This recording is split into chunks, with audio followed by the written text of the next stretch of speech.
Your morning just got more interesting. Distilled and barrel-picked for your listening pleasure.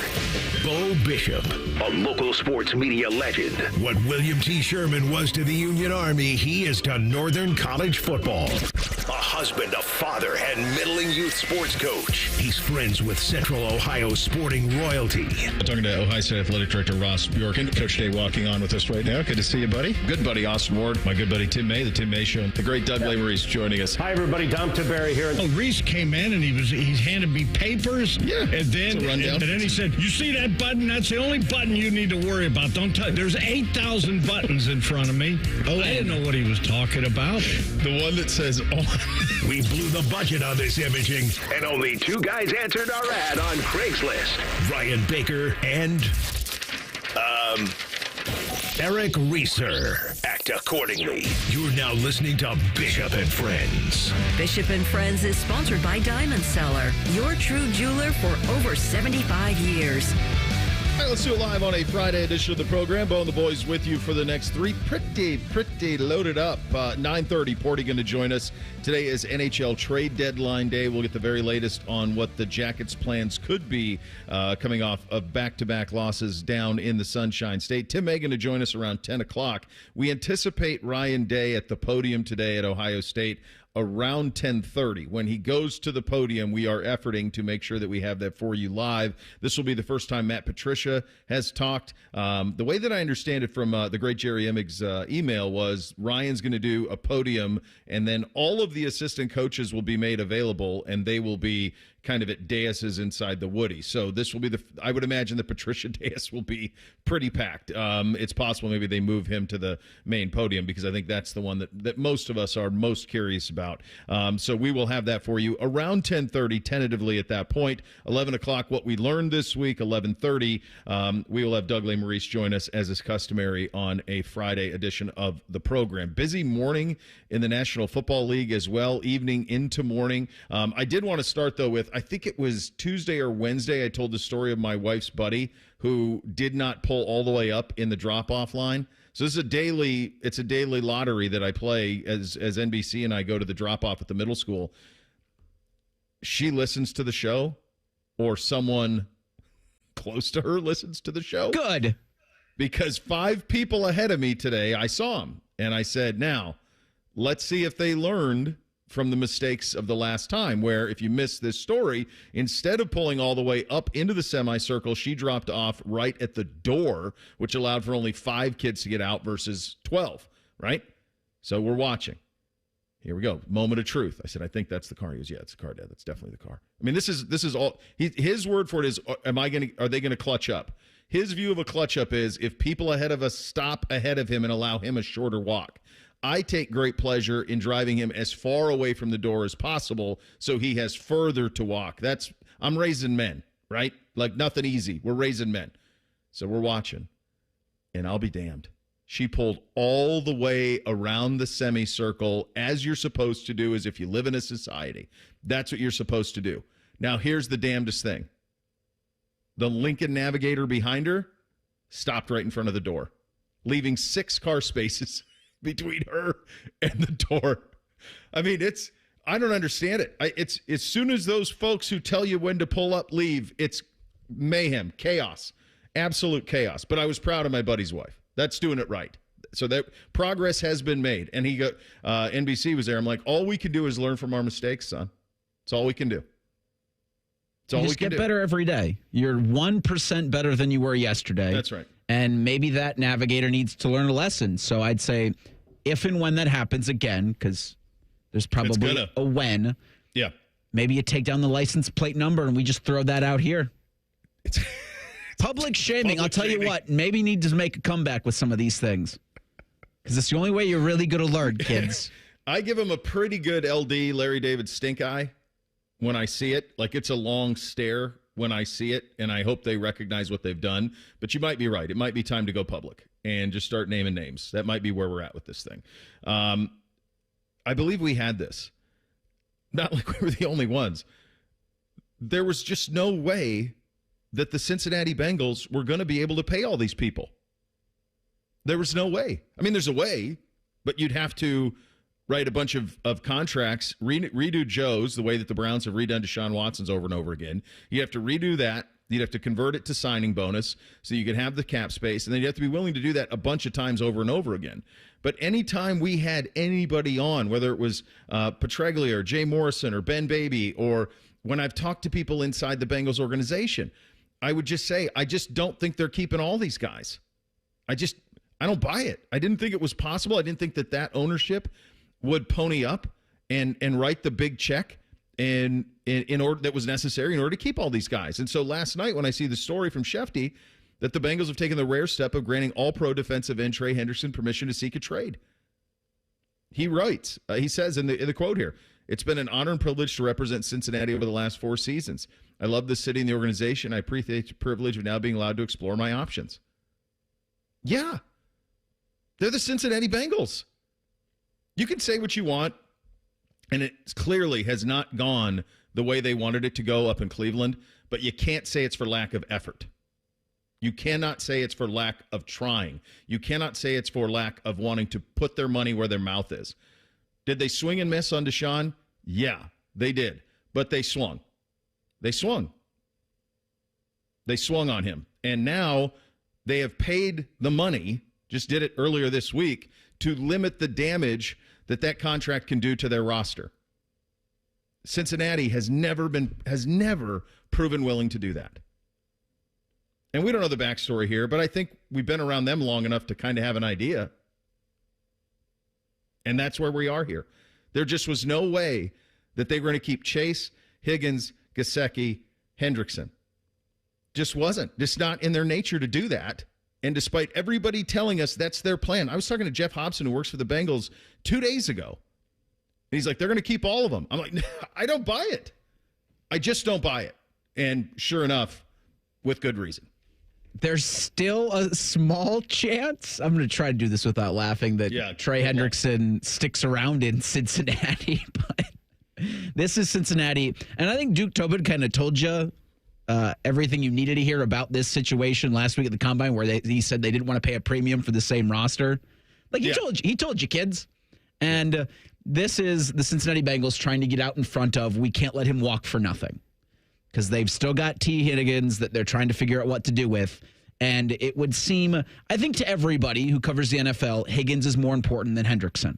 Yeah. And so you need to at least have that, and you need to have the franchise tag option available next season if you want to try to do this dance again, or maybe with somebody else from an offensive standpoint. Like tagging your defensive end, that isn't going to help you right now.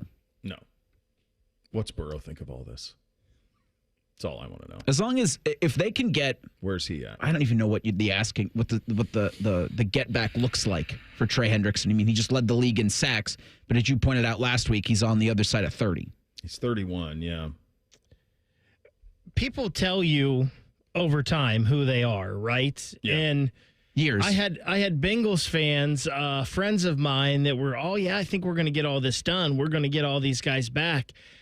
And I'm like, where in the last 20 years of you being a Bengals fan have you seen something that tells you this is going to happen? And it never made any sense when everybody was saying, oh yeah, they're going to keep everyone. Well, there's a track record that tells you that's not happening. No. They are, and I think there's probably just a little bit too much pride. They need to listen to Marcellus Wallace from Pulp Fiction and what to do with pride. Because what the pride is keeping them from, they need to sell a portion of that team, a minority stake in that team, to private equity to get the cash influx. $500 million, something like that. What the Raiders did. That's what the Raiders did. The Miami Dolphins have done this. They need to do that so that they can keep these, because they're well within their cap. What the hell was all of the getting rid of the guys for the cap space was if not to keep all these guys? They have the ability to do it. They will tell you that they don't. I guess what they're telling you with their action is they don't have the cash to do it. And in order to do it, they would have had to rework Burrow the same way that the Browns have done with Watson and others. Speaking of the Browns, some breaking news on that side of things with Myles Garrett. We'll get you those details. The Jackets have now lost 2 in a row, but are still in a pretty good spot in the wild card. We'll revisit what happened last night down in South Florida. Busy program for you. We're off and running on a Friday. Bishop and Friends right here on The Fan. If you miss a live show, you can catch the podcast. If you miss the podcast, our hosts have volunteered to have dinner with you. Ma, the meatloaf! The Fan. New treatments for joint pain are here. By now, you've heard about regenerative medicine. If you're wondering if you're a good candidate, answer these questions. First, does chronic pain in your knees, hips, shoulders, or other joints keep you from doing the things you enjoy? Golfing, jogging, time with the family. Does it hurt doing the things you need to do, like getting out of bed, sleeping, working, and walking? And finally, do you want to avoid surgery and all of the pain, long recovery, and uncertainty that comes with it? If you answered yes to any of those, you need to call QC Kinetics now. Learn about exciting advancements in regenerative treatments that can give you long-lasting pain relief with no drugs, no surgery, and no downtime. Get your free consultation today. Call QC Kinetics. That's QC Kinetics. Here's the phone number. Call now, 380-208-4544. That's 380-208-4544. QC Kinetics, 380-208-4544. Need inspiration? Shop Kroger for mouth-watering meals and appetizing ingredients. Our low prices add up to big savings, plus over $600 in digital coupons each week, and up to $1 off per gallon at the pump. At Kroger, you always get big flavors and big savings. Kroger, fresh for everyone. Fuel restrictions apply. We've lowered prices. You can save 15% or more on hundreds of items like Thomas Mini Bagels, Campbell's SpaghettiOs, and more. Kroger, fresh for everyone. It's been a great run. Care Heating and Cooling has achieved goals I could only imagine 30 years ago. But now it's time for the next generation to take over. This is Mike Weens, now the retired founder of Care Heating and Cooling with my sons, Dennis and Ryan. Dad, I remember you saying that a family business should reflect family values, that a customer deserves to be treated with kindness and compassion. And those values will never change. The reputation you built for being fair and honest is our greatest asset. In fact, in 2024, Care was awarded a BBB Torch Award for Ethics and named the Lennox Partner of the Year. You don't earn those awards by leaving cat toys behind. It's an honor to continue serving Central Ohio as a locally owned, family-run business. So, whether you need a tune-up, repair, or just honest advice, Care is here for you. Call Care Heating and Cooling at 1-800-COOLING or schedule an appointment online at careheatingandcooling.com. When you need a company you can trust. Hi, this is Bob Masheter from Dick Masheter Ford. Thank you to all of Central Ohio as we head towards 60 years of doing business in the Buckeye State. Dad opened up in 1967 simply trying to offer a better way to buy a car, and we've been working ever since to serve our neighbors. We have served you through wars, recessions, and even a Chinese virus. Here is to serving you and your kids and your grandkids for the next 60 years, except on Sundays when we're closed, because it's the right thing to do. Still 24/7 at masheterford.net. Thanks. All in favor of March basketball? Raise your hands, but not while driving. That would be bad. The Buckeye women's team heads to Indy for the Big Ten tournament. Catch all the action Friday night at 8:45. The Fan, Ohio sports destination. I like reading because it opens my imagination. I love reading because when I learned how to read, it made me feel so special, and it takes me to a different place. When children read age-appropriate books with diverse characters, they learn to see themselves and the world around them in new ways. I'm Ohio Education Association President Scott DeMora. Let's celebrate our nation of diverse readers together as we celebrate Read Across America all year round. Feeling the aches and pains of everyday life slowing you down? Introducing Blue Emu, America's #1 emu oil formula for pain relief. In a recent clinical trial, 91% of users saw improvement after using Blue Emu. Whether you're working hard, playing harder, or just staying active, Blue Emu penetrates deep to relieve joint and muscle pain fast. And best of all, you won't stink. Join the 91% who felt the difference. Find Blue Emu at your local retailer or online. Blue Emu works fast and you won't stink. Fan weather. From the Logan AC and Heat Services Weather Center. The clouds will be rolling in as we head into the afternoon. We are looking at a weak disturbance that could bring in a few late day showers. Today's high temperature will be 45. Heading into tonight, we cool off to 30.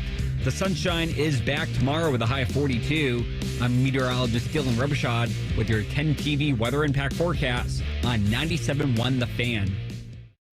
Buckeye games have been airing on WBNS since before you were born and before your parents were born and before Abraham Lincoln was born. Trust me, you're home of the Buckeyes, The Fan.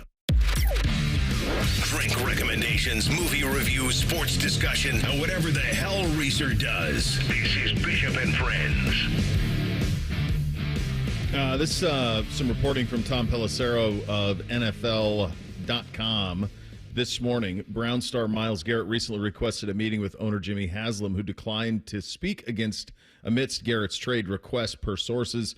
Pelissero writes both sides are dug in. Cleveland refuses to even discuss a trade while Garrett is preparing to miss games if he is not traded. The context here that I think is important is that what ownership in Cleveland said was, if you have something to say about the organization in terms of football, then have that conversation with Andrew Berry. And what Garrett was trying to do is something that my kids do, which is when I say no, they go to the real boss, their mom. And then they act like they didn't have the conversation with me. That's what Myles was trying to do. He was trying to go to the other parent to see if he could get a different answer. And I give credit to Jimmy Haslam for saying, nah, I'm good. Yeah, imagine the precedent that would set.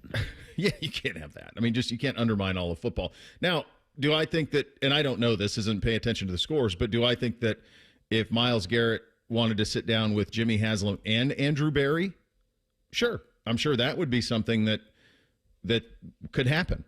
But him speaking to the ownership alone without the general manager would only set an impossible precedent and undermine football entirely. So I think this is the right thing to do from ownership side and from organizational side. I think that's anybody in your workplace. Just ask to speak with the owner. Like, don't go to your manager. Yeah. I demand to speak with Mr. Tegna immediately. See how that works out for you. It's bold strategy, Cotton. We'll see if it works out. Like, this is just going to be dug in for hopefully not too long, but both sides, I feel like, have to do this sort of a dance. I think the Max Crosby contract is an interesting thing to pay attention to here. Like, now they've already restructured Myles once, so that makes trading him, as I've said a billion times, very, very difficult because of that restructure, because of the cap hit it would be on them.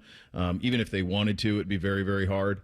In terms of where they are as an organization, I've said many times, independently of whatever I do from them, that I would listen. I would listen because I think they need to be in the asset accumulation business more than anything else. They just went 3-14 with him, and he had as good a season as he's had in his career. So, and I think that, everybody would tell you that, not everybody would tell you, because obviously they wouldn't tell you, but they are. How could you not be? It wouldn't make any sense.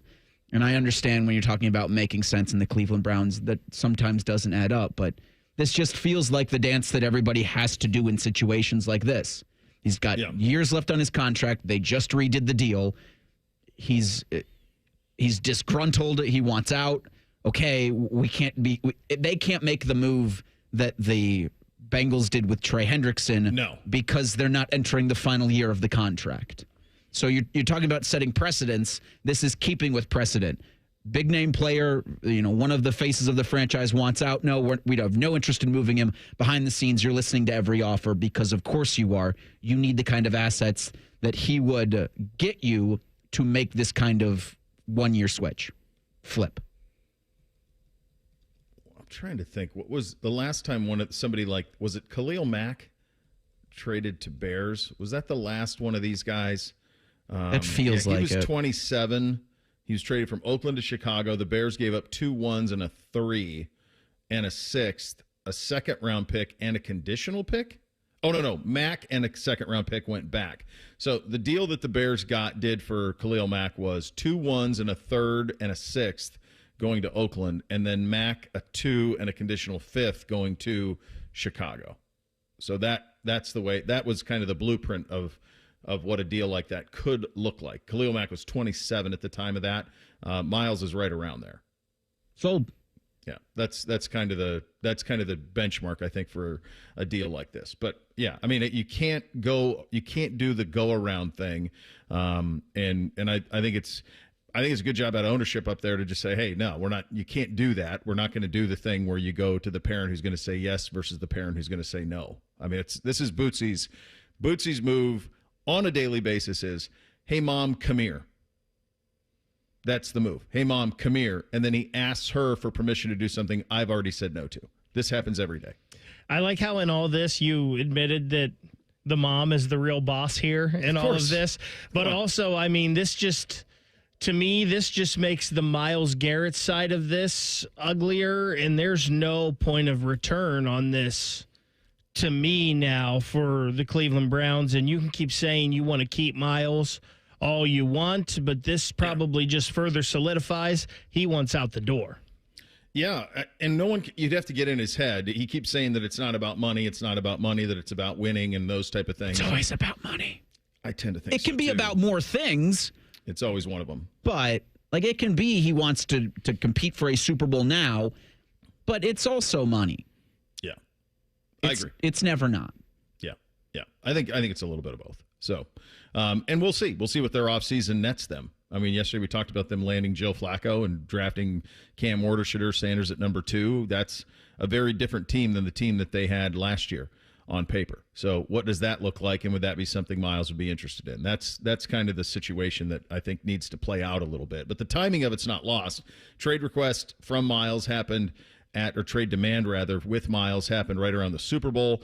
This latest bit of news dump happens right after the combine, right before free agency. New league year set to start on Monday. So there's the timing of all of this. This will, if nothing happens, and my anticipation is nothing will, the next time you'll hear this really percolate will be right before the draft.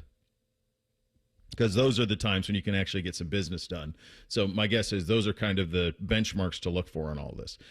Jackets lost their second straight last night down in South Florida against a Panthers team that quite honestly was buzzing from the jump of this one. It goes in the books 3-0. The Jackets just got nothing in attack. I mean, just got nothing out of the forwards. Didn't get many good opportunities, quite honestly, at all in this one. It felt like the Panthers kind of had their way and they just lived in their own zone in this thing the whole time. We had said before this road trip, which is going to conclude with the Rangers and the Devils, they got to get 4 points out of it.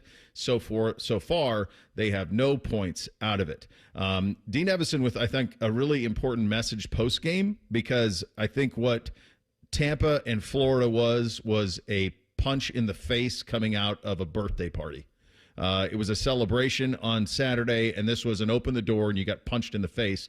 Here's Dean Evison on that. It's going to get harder, right? We got to compete a little harder. We got to battle a little harder. We got to put pucks into areas where we can get it back, and instead of just hoping to get it into those areas, we got to be a little firmer and heavier. And that hockey team obviously is real good. They know how to play the game, and they don't give you anything, so we've got to go earn a bit more in games like this. And as I said, coming up, there's going to be those games, right? It's not freewheeling. And we've done a good job of that. It just, we needed to do more here tonight. NHL trade deadline is today at 3 o'clock. We had Shelley time on yesterday, and he thought perhaps they would do something. Does the results of this week change that for you at all, Big? Well, I mean, I kind of said this after the Tampa game, right? Florida is the defending Cup champion. They're the standard bearer, right? Mm-hmm. And you're just not quite there yet.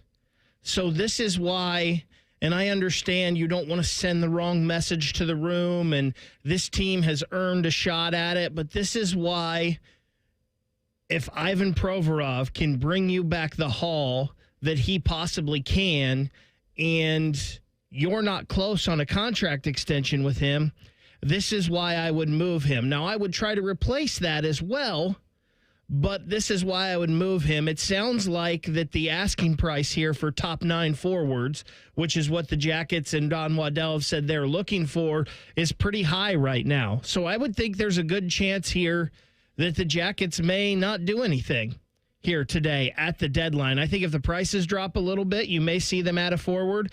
They claimed Christian Fisher off of waivers yesterday from Detroit. Yeah. He's a guy that can, at least he'd be a fourth liner. He could possibly play in your top 9, a big guy with a little bit of speed. So I'm still on the fact that you're not quite there yet. I would trade Provorov if you cannot get a contract done. That's just me, but it doesn't make sense to move the Jack Johnsons, the James Van Riemsdykes, the Justin Danforth, the guys like that for middle picks. That doesn't make sense. But if you can get the haul for Provorov, I would do it because you're just not quite ready yet. Yeah, I think it's very unlikely, Reese, they get to the 4 that we needed. I think we're now in a situation where we'd be happy with a split in the last 2. It's kind of where I'm at with it, even despite the Hughes injury and with New Jersey yesterday. Yeah, I get everybody thinking like, oh, they could catch the Devils, and it's like easy. But we're taking the wild card because the wild card feels like best case scenario right now. The Florida Panthers are the standard. The Tampa Bay Lightning, that's the standard in the National Hockey League. That's in a couple of years you expect to be competitive. Like last night, I think I saw Bob making drinks behind the goal to hand out to fans that were sitting around rinkside. It's like that's the best team in the hockey world. You want to be that. He's down there drinking water. Like just no shots on net. Just nothing. It's fine. He just chilled. And they're in a good spot today. Yeah, they are. All right, we will get the real truth on what is happening in the lead up to the trade deadline with our good buddy Aaron Portzline. He joins us in 2 minutes. Bishop and Friends right here on The Fan. I had the worst dream last night. You were in a car crash, and the kids and I were on our own. We had to move out of the house because I couldn't afford it anymore. That's awful, hon. My brother was saying he got life insurance from Ethos. With Ethos, it only took 10 minutes, and he got $2 million in coverage for around $2 a day. It's all online. No medical exam. He just answered a few health questions right from his house. Ethos, here we come. Visit getethos.com. That's getethos.com. Sample rate is a 10-year term life policy for 35-year-old healthy, non-smoking male. Billed monthly. Spring is finally here, and so are spring projects. So get them started at Harbor Freight's parking lot sale. Happening now.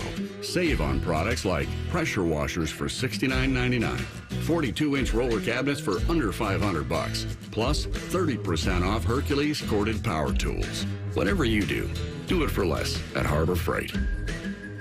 Valid until 3/9/25 while supplies last. Limitations apply, so spring in before it's over. Leases on approved credit. No security deposit required. Tax, tags, title, and dealer fees extra. Ends April 1st. I'm Rick Reichert. If the calendar says March and there's basketball on TV, it can only mean one thing. Markdown madness at number 1, Reichert Ford. Reichert Ford has sold vehicles to every state in the nation. And we'll sell you one too. Lease new 2024 F-150S TX for just $399 a month for 36 months. 0 down. Plus you get Reichert Ford's exclusive lifetime powertrain warranty because we're dealing. Saving money is a slam dunk at Reichert Ford. Lease new 2024 Bronco Sport for just $399 a month for 36 months. 0 down. Plus Reichert Ford's exclusive lifetime powertrain warranty. It's madness. Markdown madness at the number 1 largest volume Ford dealer in Ohio, Reichert Ford. At Route 33 and Hamilton Road, 2 minutes off 270, and at ReichertFord.com. We're dealing. Get the right car at Reichert. We're dealing. Based on 2024 Ford report for total new retail sales. Cincinnati region. Leases on approved credit. No security deposit required. Tax, tags, title, and dealer fees extra. Ends April 1st. Bishop and Friends is sponsored by Diamond Seller, your true jeweler for over 75 years. The Fan, Ohio sports destination. What's up? What's up, man? Sup with you? Sponsored by High Bank Distillery, home of the best blended whiskey in America. Grab a bottle or dine in at their 3 restaurant locations, Grandview, Gahanna, and now in Westerville. Drink local. Drink High Bank. And when you want to know what's up with the NHL and your Columbus Blue Jackets, you go to the Ultimate Insider. He is Aaron Portzline. Been covering the Jackets for a long time. Does so at The Athletic. He joins on the Bryan Heating and Cooling Systems fan guest hotline. Let's start here. What are you hearing? How busy could Don Waddell be today? Well, I think he's busy making a lot of phone calls. I'm not sure he's going to be busy adding too many players, but we'll see. I was just saying it kind of feels right now like you're trying to get into a game that's sold out and StubHub prices are way too high. And you're hoping that right before kickoff or puck drop, what have you, that the prices tumble. The way they are right now, I don't see him doing anything substantial. That's as of about 20 minutes ago. today. I think he still wants to, but we'll see, how the pieces fall. Again, if there's a team that has a UFA that they know that's not coming back and they can't get what they want for it, maybe their asking price drops as we get closer to 3 o'clock. I thought he was incredibly candid with you earlier this week, buddy, in regard to didn't think he would be in this spot. Yeah. Owes it to the guys who have put this season together. But this is a bit of a tough needle to thread, isn't it? It is. I think he said he didn't use the word awkward, but it was something like that. This is the most unusual trade deadline. Yeah. Listen, he is as inspired and as impressed by this team as anybody, right? It's also closer to it than the rest of us. So I think there is an emotional pull here with him too. He does not want to take a top 4 defenseman out of the lineup. Speaking of Provorov, who plays, next to Werenski, plays the most minutes on that back end most nights. Don't want to take that out of the lineup and really gut the back end heading it down the. I also think he thinks they can make the playoffs, Bo. I think he does. Now you wouldn't believe it from the last 2 games, but you also have to realize Tampa Bay and Florida, 2 of the best teams in the NHL, and both on a burner right now. So I think he wants to give this team every chance to compete the rest of the way. Well, you brought it up, so let's go there with Provorov. Where does all that stand? What do you anticipate happening today on that front, if anything?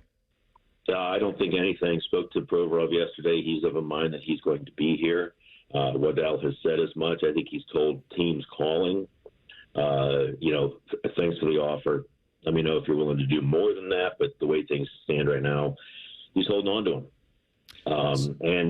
Talking to Provorov yesterday, you get where these two sides are at. It's not acrimonious. It's just they're in different places right now. Provorov is 29 years old. He's got 1 big contract left, and this is the time to hit it. So of course he does, a 7 or 8 year deal. He can only get an 8-year deal with Columbus as of right now. If he's traded before the deadline, he can get 8 with that team too, but that doesn't look like it's going to happen. So he wants to talk with the Blue Jackets on the other side of the trade deadline and see if there is some ground that they can reach. The Blue Jackets don't want to go that long, so it's probably going to have to be each of the sides, moving closer to each other. Maybe they get something done, but it doesn't look like they're going to get anything done before the deadline, and I don't suspect he gets moved. Okay, so we anticipate today being relatively quiet unless there's some sort of bargain that happens right up until the deadline. League-wide, do you sense that kind of too, Porty? We've already seen some big moves. Seth Jones traded this week. Do you think this will be kind of a quiet trade deadline day? Well, I don't know. There's so much smoke around Rantanen right now that it feels like something's going to give. And I cannot believe what Carolina has done in acquiring him, and then 6 weeks later saying, "Oh God, he's not going to sign here. We got to move him again." Yeah. And now they're going to trade him 6 weeks later and take a huge hit. I mean, they'll get some nice stuff back, but it's not going to match what they gave up. There's also a chance once Rantanen either becomes available or moves. When he gets traded, or if it reaches a point where Carolina says, "We're just hanging on to him, forget it." I think all eyes turn to Brad Marchand in Boston. And there's a name that I think people associate with that brand and can't imagine playing for anybody else. He could be on the move. So if those 2 guys go, I think you're going to say this is a pretty active and momentous trade deadline. And then there could be fallout moves following those. Yeah, the Marchand thing would be crazy. It's hard to imagine him in anything other than that sweater. But then you remember that Gretzky played for the St. Louis Blues at one point. So in this sport, these things happen. You and I talked before that. We talk quite often, but we talked before the season, and we said, look, and I've quoted you many times on this. That Stadium Series game has to matter. That was kind of the benchmark. Boy, did it. It couldn't have mattered more. It was an absolutely special night no one around here is ever going to forget. But now that that's happened, how important for you and for the well, not for you personally, but in terms of your perspective of the organization, for them to get in? Because I didn't think it was important at the start of the season, but now that they've reached this level, it's almost like, well, God, you got to finish it and get in. Right. Yeah.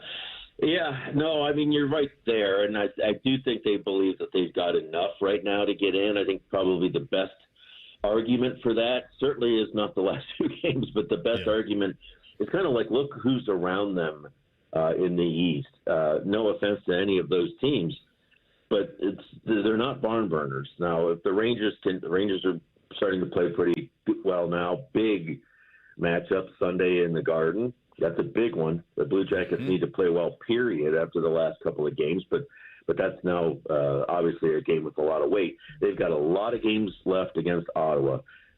3, I think, in like a 9-day stretch. Those are going to be huge if Ottawa climbs back into this thing.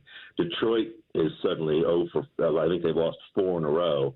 It's a volatile, but not all that impressive group of teams around them. I think that might be the best argument to them getting in. I'm really interested now to see how they play Sunday.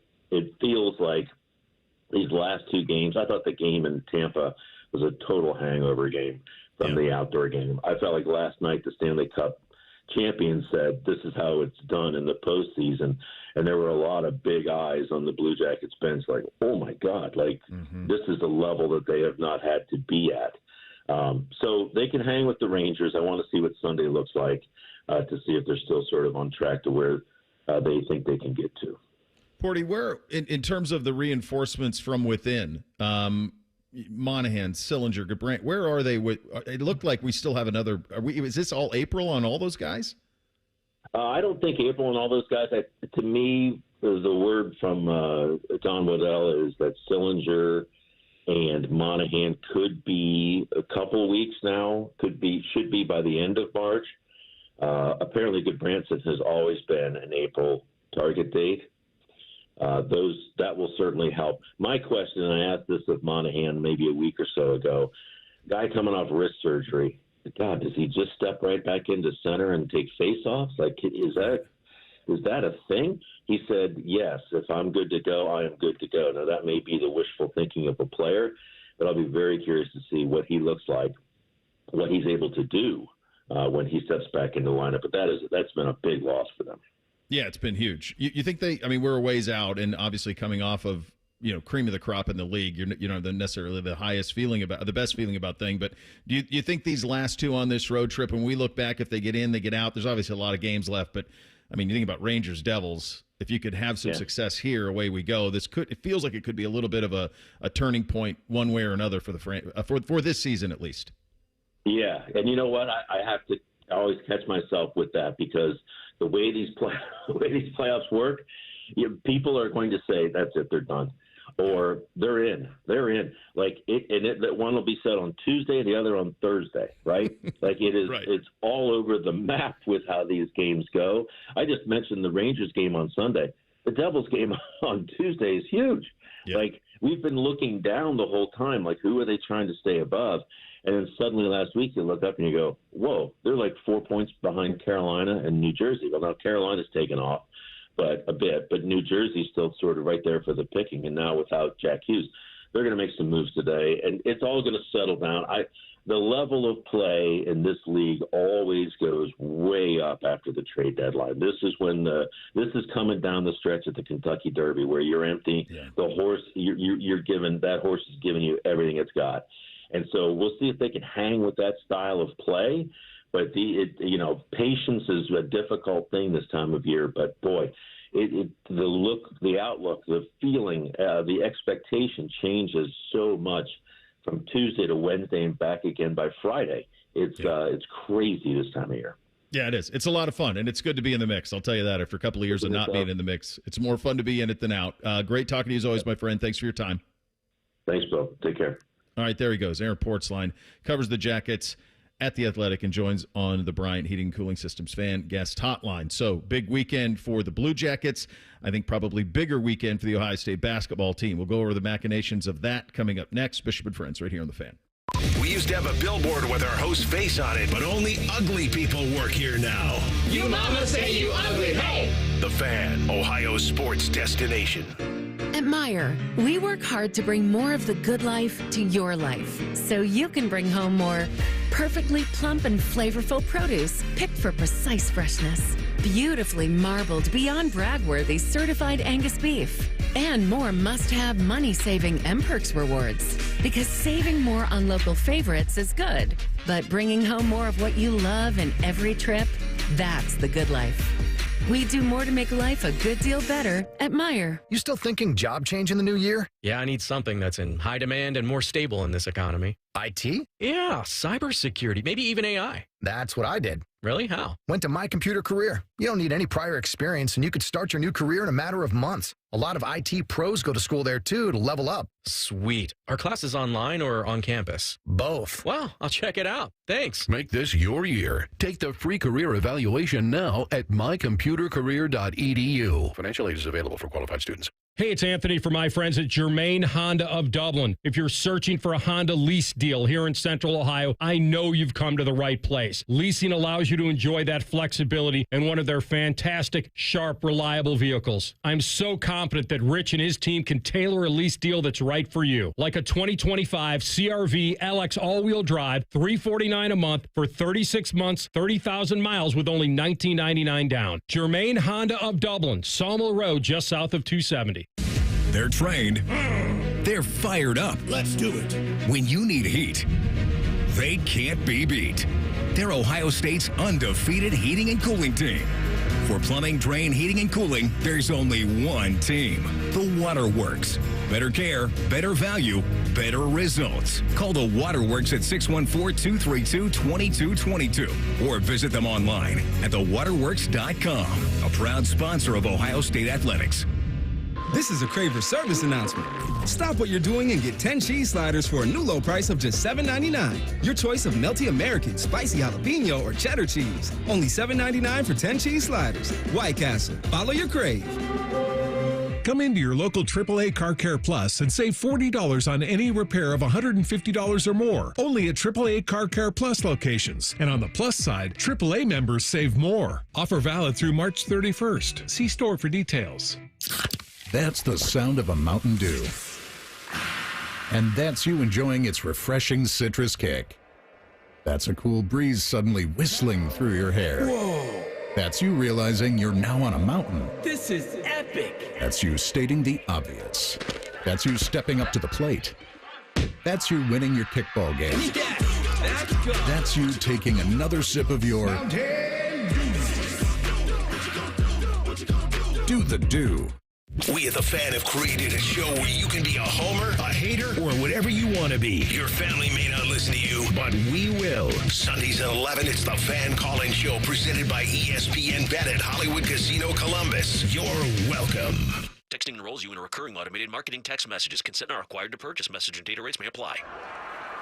The team's looking good this season. I think so. Man, I miss playing football. Being young with unlimited energy to burn. Ever since I turned 40, I just can't find that fire I used to have. Think you could be lower testosterone? What do you mean? Well, guys lose their edge when they turn 40. The body has less testosterone. That's why I take Nugenix Total T. I've heard about Nugenix. That really works? Since I started taking Nugenix, I'm lifting like when we played for Coach Carter. I feel more energized at work. It's even spiced up things between me and the missus. Are they still giving out complimentary bottles for people to try? Yep, send a text. It's that easy. Text KING to 42424 right now for your complimentary bottle of Nugenix Total T. It's the #1 selling testosterone boosting brand at GNC and Walmart. Do it now and they'll also send you a bottle of Nugenix Thermo X, their newest, most powerful fat burner ever, absolutely free. Text KING to 42424. That's KING to 42424. These statements have not been evaluated by the FDA. This product is not intended to diagnose, treat, cure, or prevent any disease.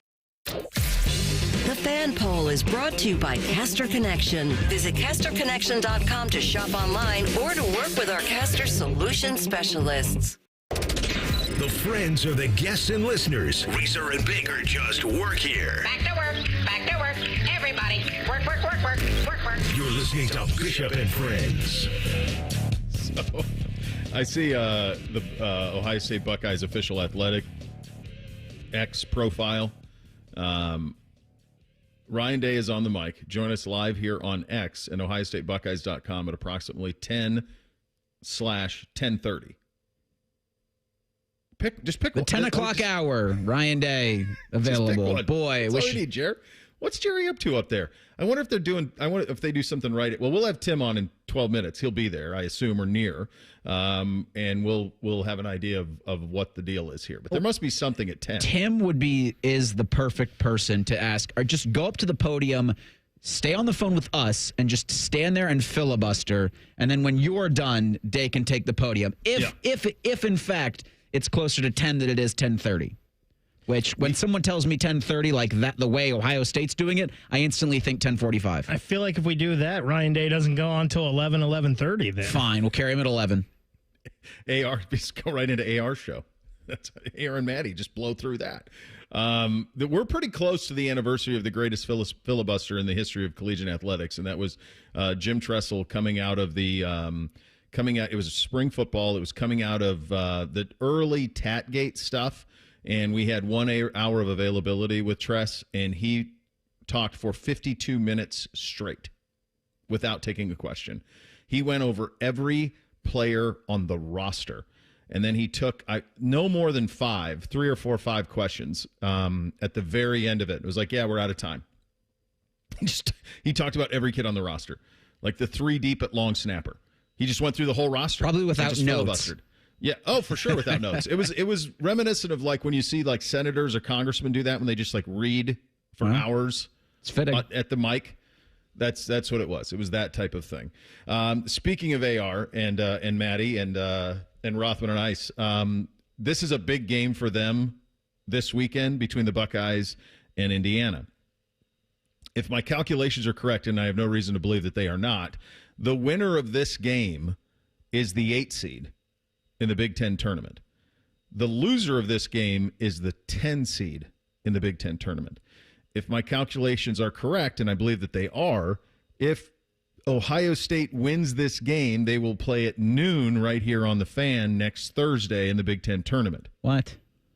If they win, they will play again at noon on Friday in the Big Ten tournament, meaning 3-day work week for AR and nephew Maddie. I guess it shaves an hour off our program. Yeah, we're back to the old days. Laurinaitis and I did the 2-hour show. You got to go back to those days. So that's how it would go for us. If they lose on Saturday at Indiana, then they will be the 10. I believe that puts them into a Wednesday night 6:30 window, and then you're in that 6:30 window the whole way as long as you play. So the 3 opening round games in the Big Ten tournament, all on Peacock. Oh, God. But the Ohio State, the 10-15, which right now is Ohio State USC, that'll be a 6 o'clocker. Gross. Yeah, so Man and Bone would lose an hour on that if that's the case. It's kind of the way that would work. And then you're in that window the whole way, right? Like it's 6:30, like it's that. As long as you win, you're playing like in that time slot. Pretty much, yeah. Yeah. Whereas if you're the 8, then you're in that noon time slot as long as you win. So that's what's at stake. Obviously, that's just having a little fun with us here at the station. Far more at stake is getting in the NCAA tournament. According to the bracketology, the Buckeyes one of the last 4 byes heading into this weekend, despite being under 500 in Big Ten play. The big reason for that is because how ambitious they were in the non-conference. It's because they've got to win at Purdue. They've got to win against Kentucky, and what they did in the non-conference allows for them to have the type of season that they've had in conference play because they did good work early on this season. And Jake Diebler, well aware of what is on the line in Bloomington. Certainly with a win, they would be in. I think at that point you're in for sure. He's well aware. It's obviously a really tough environment to play in, but we've shown we can handle it. Listen, with how difficult this league is, the quality of opponent night in and night out, I just find it really hard to believe that everybody's season is on the line every single game when you have so many opportunities even going into the Big Ten tournament. That's not to diminish how important the game is. I haven't shied away from that for what feels like been going on for a while. But again, I just want our guys to live in the moment, prepare well, put our best foot forward like we have. And that's the most important thing because by doing that, you position yourself to get the result you want. And so that's got to be our focus. Have we ever had a coach say, yeah, our league sucks? Night in, night out in this league, it's a piece of cake. We cruise through this. Wish Tom Izzo would come out and be like, I just clinched another Big Ten regular season championship. Get better, nerds. There's just It's always how tough the league is. Holtman used to do that too. The Big Ten's okay. It's a fine league. It's certainly not at the top of the sport, but it's fine. We currently have 5 teams ranked. Michigan State is 8. Michigan is 17. Maryland 13. Wisconsin 12. And Purdue is 18. In terms of total bids for the league, I think that's the thing that's tricky. Is it 8? Is it 9? Is it 10? This is probably even bigger for Indiana. Both of these teams on Saturday come in at 9 and 10 in the league. Indiana is 18 and 12 overall, 17 and 13. This is going to be emotional for the Hoosiers. Mike Woodson's last game at Assembly Hall in Bloomington, so you're going to have a lot of juice. You're going to have a lot of juice for that. He played there under Bobby Knight. Like, there's a lot. But the fans hate him. I know that. I think they hate him, the coach, but I think they love him, the human. I mean, he's one of theirs. Because they asked to fire him multiple times this season.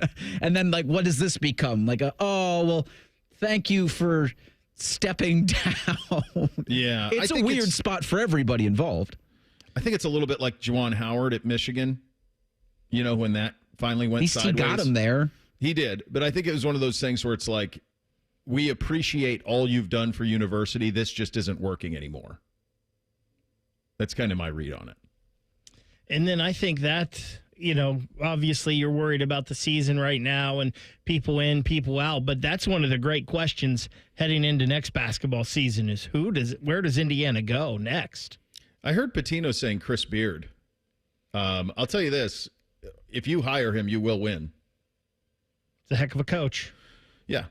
I mean, he won at Texas Tech. He won at Texas. He won at Ole Miss. He's winning at Ole Miss. Like, right now, Indiana's a last 4 in. We are a last 4 by, according to Lenardi's bracketology. So there is and by the way, you want to talk about the branding on this bubble, according to Lenardi. Huge names. Oh my God. I mean, and Georgia's not necessarily a basketball power, but Arkansas is, and Calipari's there. So it's Georgia, Ohio State, Arkansas, Indiana, Xavier, Oklahoma, North Carolina, Texas, Nebraska, SMU, Cincinnati, like all of those teams, San Diego State, who's played for a national title recently, all of those teams are bubble teams. Wake Forest. I mean, there's some monster names here on the bubble. Can I dust off my Will Wade take to Indiana this year?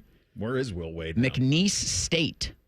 The Cowboys are 19-1 in conference play. The Southland's regular season champion. That tournament play starts soon. They're 25-6 overall. What? I can't remember. He was at LSU.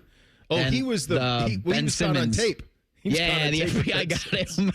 He got pitched. You got to watch for the phone. How did only Bill Self get out of that unscathed? Bill Self skates, baby. Incredible. Bill Self wins, man. Bill Self won a natty, so you can do whatever you want when you're that. Another quick thing to mention from the hardwood last night: the Lakers won again. LeBron and Luka. They've won 8 straight. They have not lost a game since acquiring Luka Doncic. They trailed the entire game against the Knicks, and then went ahead and got it done in overtime. LeBron had 31. Luka had 32. Yeah, they're really good. The Cavs look to make it 13 in a row. They are at the Charlotte Hornets tonight. It's very likely they will do so, as Charlotte has won just 14 games this season. The Cavs are going to have, this would be their second streak longer than that just this year. Win streak, and that's all they've won all season long. So that is tonight as well. The Cavs have already clinched a playoff berth. All right, a lot of Buckeye football coming up in the second hour of the program. Ryan Day is going to be at the podium. We will take him live when he gets there. What we look forward to hearing from Ryan, and some thoughts on Ross Bjork's comments yesterday on Morning Juice with our good buddy Tim May. That's coming up next. Bishop and Friends right here on The Fan. Here's a listener tweet. Can I tase Common Man in the nuts? Fine by us, but he may like it. Common Man and Tebow. Weekdays from 3 to 6. The Fan. Men, this is Jeff for Tri-State Men's Health. And though I generally talk about medicine and effective treatments for erectile dysfunction and other men's sexual health issues, today I want to talk about love. Because love is the best reason to get treated for your ED. You see, ED can cause major relationship issues. In fact, men often push their partners away when ED becomes a problem. The condition can cause depression, arguments, breakups, and even contribute to divorce. But the good news is that if you're like most men suffering with ED, you can be successfully treated at Tri-State Men's Health and put a stop to the relationship stresses that ED can cause. I say this with all confidence because we have treatments that are effective in well over 90% of cases. Truly, it's likely you'll find you're performing like you haven't in years. So make an appointment and get the love back in your life. Your initial visit is just $99 and includes blood work, a medical consult, and if medically advised, a test dose. And if that test dose doesn't don't work in the office, your visit is free. Call 800-900-9654 or go to tristatemenshealth.com. We have 6 offices across the tri-state area to serve you. The Red Clay Strays, live. Get Right Tour. August 12th, Kimba Live Outdoor.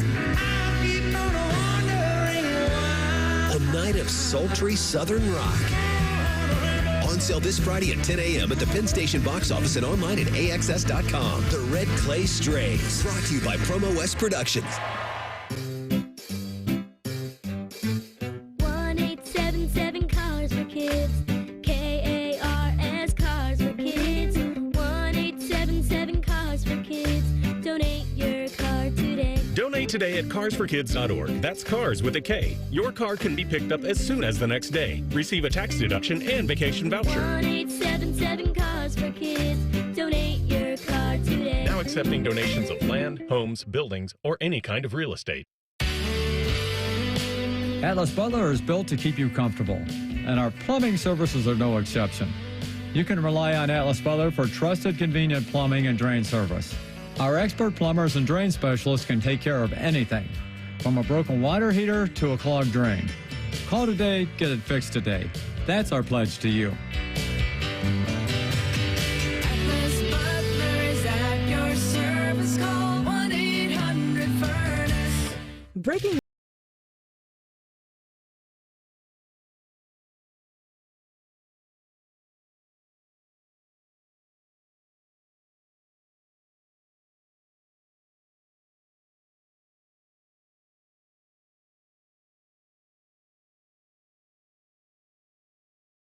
never ordinary at Bet365. 21 plus only. Must be physically located in Ohio. Gambling problem? Call 1-800-GAMBLER. TNCs apply. Hey, it's Bobby Carpenter. Got a car to sell? Germain Toyota of Columbus wants it and will pay you $1,000 over the Kelly Blue Book value. That's right. Germain Toyota Buy Center is making it easier than ever to get top dollar for your ride. No trade-in required, no pressure, just fast, easy cash for your car. Any make, any model, we want it. Stop by Germain Toyota of Columbus today or visit germaintoyota.net to get your free appraisal. Germain Toyota of Columbus on the corner of I-70 and Bryce Road. For a limited time at Verizon, you can get our best price ever for a single line. Just $45 per month when you bring your phone, which is less than you spend on Too Tired to Cook takeout every week. Get one line on unlimited welcome for $45 per month with autopay plus taxes and fees. Visit your local Columbus Verizon store by April 2nd to save. $20 monthly promo credits applied over 36 months with a new line on unlimited welcome. In times of congestion, unlimited 5G and 4G LTE may be temporarily slower than other traffic. Domestic data roaming at 2G speeds. Additional terms apply. Want a golf course quality lawn? It's easier and more affordable than you think with True Green. As the official lawn care treatment provider of the PGA Tour, True Green brings pro-level expertise straight to your yard, so your lawn can look like a fairway. Sign up by March 10th and get one free application. Plus, you'll get True Green's price match guarantee. If you're not satisfied, True Green will revisit your lawn between scheduled visits to make it right. Visit TrueGreen.com today to get a free application. Offer ends March 10th. Restrictions apply. Robinhood Gold members can now enjoy the VIP treatment, receiving a 3% IRA match on annual retirement contributions. With Robinhood Gold, the perks of the high net worth are now available for any net worth. The new gold standard is here with Robinhood Gold. To receive a 3% boost on annual IRA contributions, sign up at Robinhood.com/gold. Investing involves risk. 3% match requires Robinhood Gold $5 a month for 1 year from first match. Must keep funds in IRA for 5 years. Go to Robinhood.com/boost. Robinhood Financial LLC member SIPC. Gold membership is offered by Robinhood Gold LLC. Broadcasting from the Lindsay Honda Studios. Honda makes the cars. Lindsay makes the difference. Visit lindsayhonda.com. WBNS-FM, HD1 Columbus. The Fan. Sports Center. Good morning. I'm Eric Reeser. Ohio State begins spring football Monday, March 17th. That's the week after OSU gets back from spring break. Head coach Ryan Day is expected to meet with the media sometime in the next hour. We'll carry his comments live on the Fan when he hits the podium. New defensive coordinator Matt Patricia is expected to meet with reporters for the first time since being hired as DC sometime today. Ohio State's going to hold a spring showcase at Ohio Stadium on April 12th in place of the annual spring game. In the NHL, the trade deadline's today at 3 o'clock. Blue Jackets could be movers at the deadline. They currently occupy the first wildcard spot in the East, but are on a 2-game losing streak after being shut out by the Panthers on Thursday. Jackets will skate in New York against the Rangers on Saturday. This update is sponsored by Dr. Mark Levy. If you're snoring and not sleeping, call Dr. Mark Levy's office at 1-800-MORE-SLEEP. That's 1-800-MORE-SLEEP, or visit him online at sleepbettercolumbus.com. Breaking sports news when it happens on The Fan, Ohio's sports destination. The final season of Yellowstone might just be Bo's dad live on YouTube. What's the difference anyway? This is Bishop and Friends. All right, a little bit of change of plans. It looks like Ryan Day is going to speak a little sooner than was anticipated as they are preparing Coach Day at the podium now up on campus. So I think the thing that you want to hear, you guys let me know when Ryan is there and we'll take him. Oh, he's there? All right, let's go to Ryan right now. Early on, did maybe things developed? No, you can tell that we were very thorough in how we went about the process. It took some time. One of the things that people ask me all the time, like, what are the biggest learning lessons every year that you learn as a head coach? And one of them is to make sure that you're thorough in your hiring process, that you bring in the right fit. And I felt like Matt was that guy for a lot of reasons. I think the first one is his experience. Coaching 19 years in the NFL. He's coached in 6 Super Bowls, has 3 Super Bowl rings. It was important. So the experience speaks for itself. I think, he's one of the best, minds in the game. But also, pairing him with Tim Walton as a co-coordinator, pairing him with Larry Johnson, Matt Guerrieri, James Laurinaitis. I mean, that was important to have continuity. When you interview certain coordinators, they have an idea of what they want to do. They want to come in and run their style of defense. They want to bring in their own guys. So that was the first thing. The second thing, and so part of that was having somebody that was willing to work with the guys that were in the room. That was very important. And I just want to make sure that I, really praise the guys in that room. And, having Tim Walton as a co-coordinator there is a huge part of our defense. And he was this year, and so was Matt, and so was Larry, and all those guys. But, I think Matt and Tim working together as the coordinators is going to be critical. I think that we need to continually look at how we have to evolve with our defense. And Matt brings a different approach to the game in terms of he's run different styles of fronts in the past. He's been multiple in what he's done. And I think when you look at his defenses, they've always utilized their players. And I think we've talked about that a lot, especially on offense. How do we put our players in the best position to be successful? I also, studied how Nick Sabin went on his run, and he brought in different offensive coordinators. You think about that run. It was Lane Kiffin, it was Sarkisian, it was Daboll, it was Mike Loxley, it was Bill O'Brien. A lot of different coaches, but they kept a lot of the defense intact, and we want to make sure that our identity of what we do on defense stays intact. As we have movement on our staff. So, all those things led me down this road of Matt, who even in a short period of time, has already worked hard on building relationships with the staff, with the players, and his experience is going to have credibility the minute he walks in that room of the guys that he's coached, the teams, and his experience on the field. And now that we're playing in a longer season, understanding, how that goes and playing in the playoffs, I think all those were reasons that we ended up with Matt. Over to the right, Don Taveri, WBNS. Coach, as you look at what you have to get done this spring, what are maybe the top 3 things you need to get done that you're most concerned about this spring? Well, I feel like we just got done with the season, which is because we did, and we finished on January 20th. We had that week there to celebrate, and then we were kind of right back into it, and we had our first mat drill, about 10 days ago. Had a second one today. We're going to go on spring break. We're starting a week later than we normally would. We're also going to do spring practice in 4 weeks as opposed to 5 weeks. So I think as you look at our team, there's a group of guys that have played a lot of football. And those guys who have played a lot of football coming off of last year are, especially in the first half of spring and maybe 3/4 of the spring, are going to be, treated a little bit differently than some of the other guys. that's kind of one group. The next group are the guys that have played a lot of football but are now in a different role that nearly need to step up and become starters. And then you have guys that just got here that need a ton of football. So, this is going to be a different style of spring. We're still looking at the format of the spring game / showcase, but we're going to try to play as much football as we can that day. But we're also going to be smart because we know with 16 games, what can happen is, you can play a 16-game season. If you really just jump right in and have a normal spring practice, then you come back and play another, 16-game season. That's a lot of football in 1 year, and we have to be smart on that. So that's kind of our approach to it. I think when you look at our biggest concerns, it's replacing the guys that walked out the door. We can go through each position group if we want, and I'm willing to do that.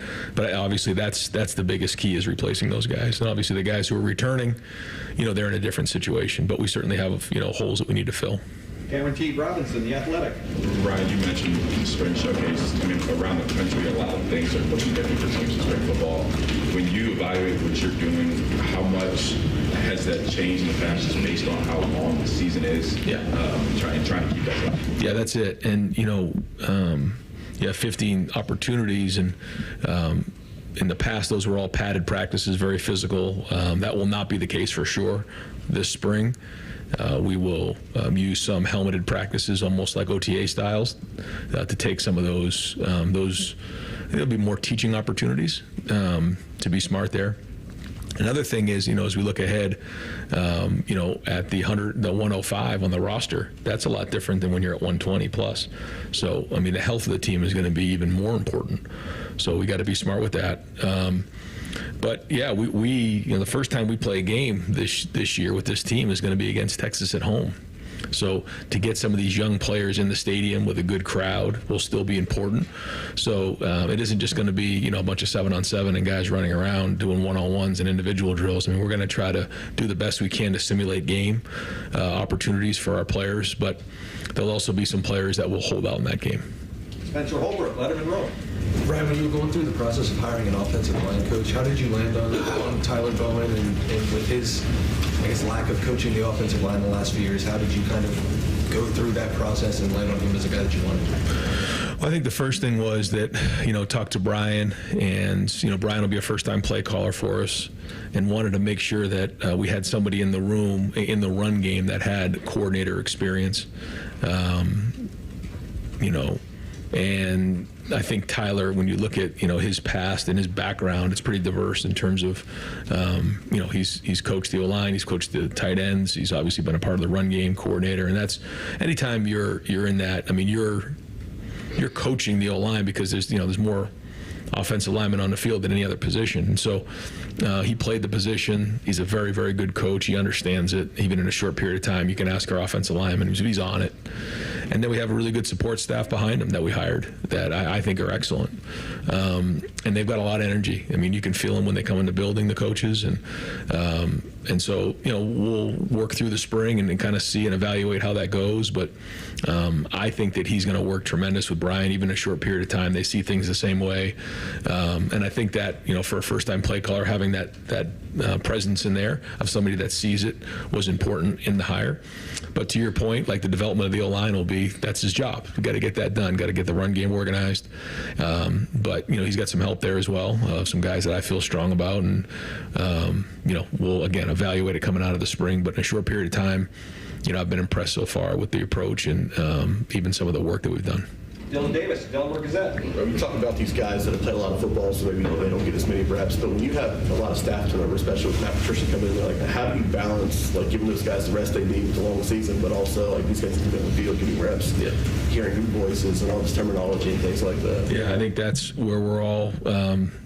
Usually you have, like we've talked about this a lot in here, you have a benchmark. You go back and you check your notes from 2 years ago, 3 years ago. How do you check your notes on this? We just got done with the season, 16 games. Now we're going into the spring. So we have to be smart on that. We have a plan of making sure that those guys are able to rest as well. But when you look at some of the younger guys who were on the scout team, they are in a much different situation than Sonny Styles, than IGB. then Carson Hinsman. You can start going through the list. So we have to, I think, initially treat them differently, but quickly we have to get them, all on the same page, that we're all on the same page. And so as spring goes on, we'll do that. But early on, we'll be really smart, especially coming off of spring break. Over to the right, Kellyanne Stitz, WSYX. Ryan, you mentioned the spring showcase looking a little bit different this year, and you guys are still hashing out those details. But are you able to share what that might look like?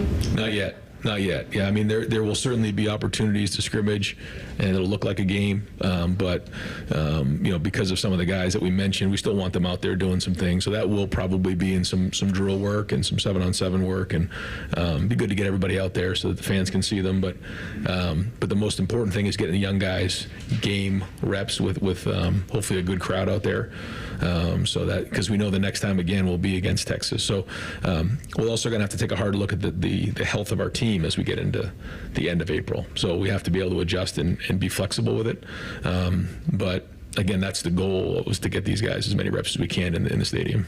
Noah Weiskopf, the Lantern. Ryan, now that you had that week after the national championship to sort of reflect and sit back, what do you think the biggest thing is that you learned about yourself during that entire playoff run? Just to trust the process, and just keep pushing and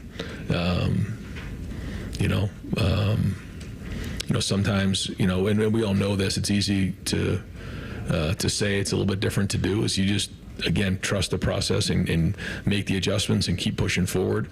We always say, ignore the noise, whether it's good or bad, because criticism and praise are all the same. You just have to, focus on what you're focused on, and all the work and decisions that are made during the beginning of the season. We have to adjust and tweak them, but at the same time, we also have to believe in what we believe in our philosophy. And I think it's also, making sure that you're recruiting the right people, that, when you do have a tough moment, everyone's able to stick together and not go in different directions and fray.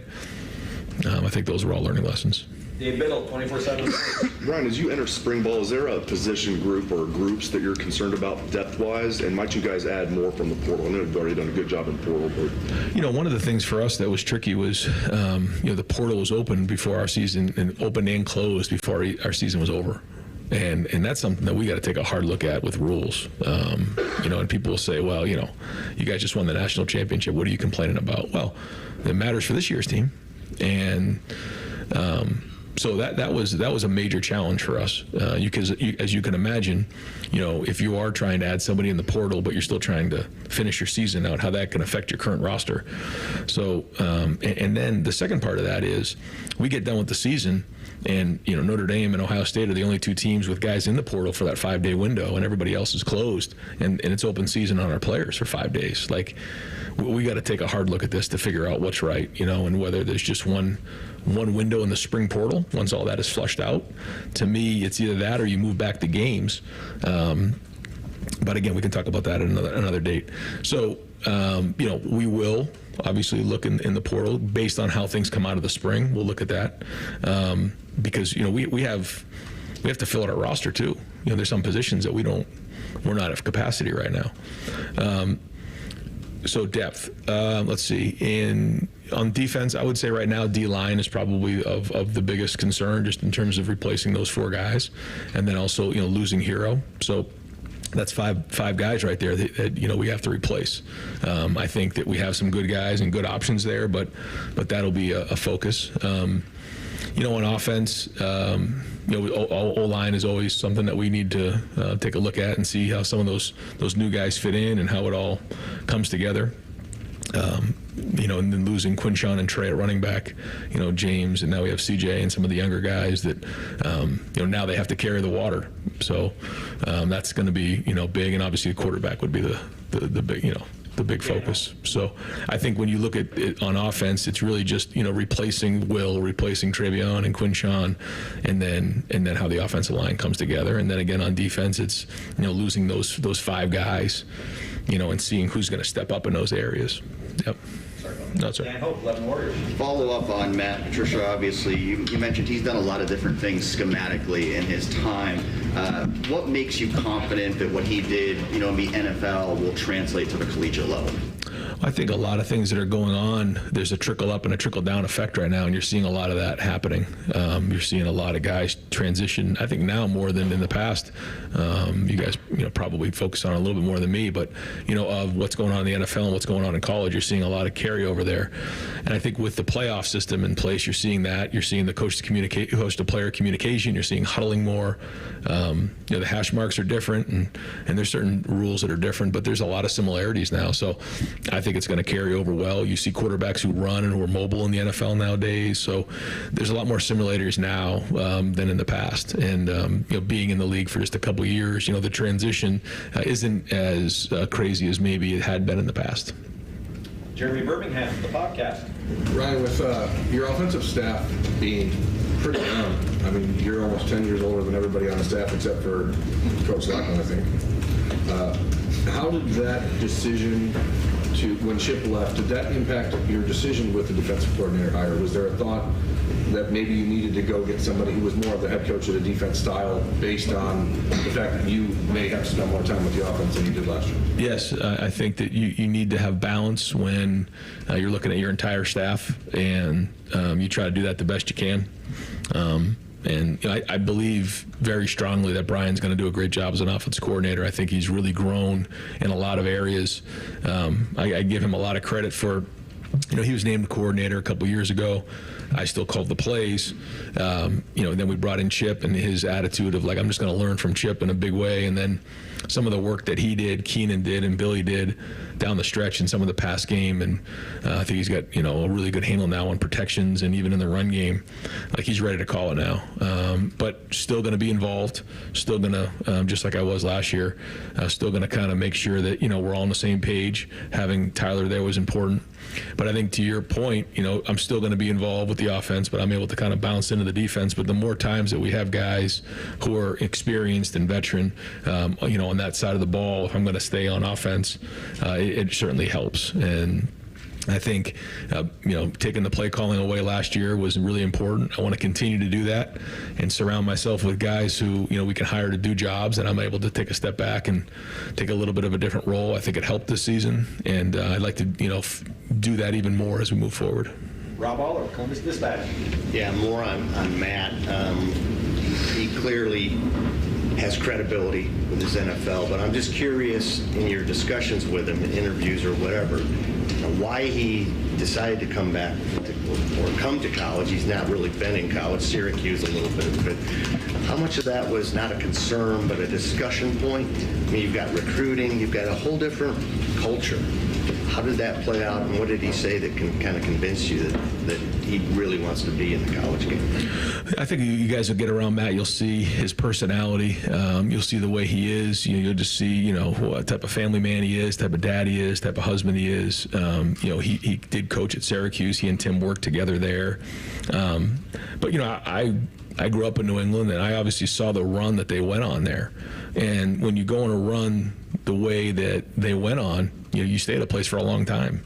And, I don't know if that was, something that maybe even early on he thought he was going to be in the NFL for as long as he did. But when you're around a great organization that goes on the run that they went on, you end up at a place for a long period of time. And then, he's there for a while and then has an opportunity to become a head coach. Well, now, it's almost like a different mindset. It's maybe a little bit of a different chapter for him. Doesn't mean I'm sure he'll have an opportunity to go back to the NFL, but, I think it's Ohio State. I think he understands the culture. We spent a lot of time talking, and I think he sees the opportunity here, and he's excited about it. I think it's a new chapter that he can absolutely come in here and make a difference, and I think that's what he wants to do. And I don't think the recruiting part is going to be very difficult at all, and you'll see it when you get around him. Joe Nugent, WCMH. Naturally, there'll be a new starting quarterback this year as you start that process to figure out who that'll be.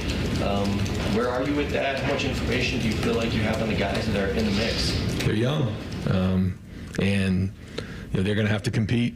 And, we need a quarterback to be tough. We need him to be a leader.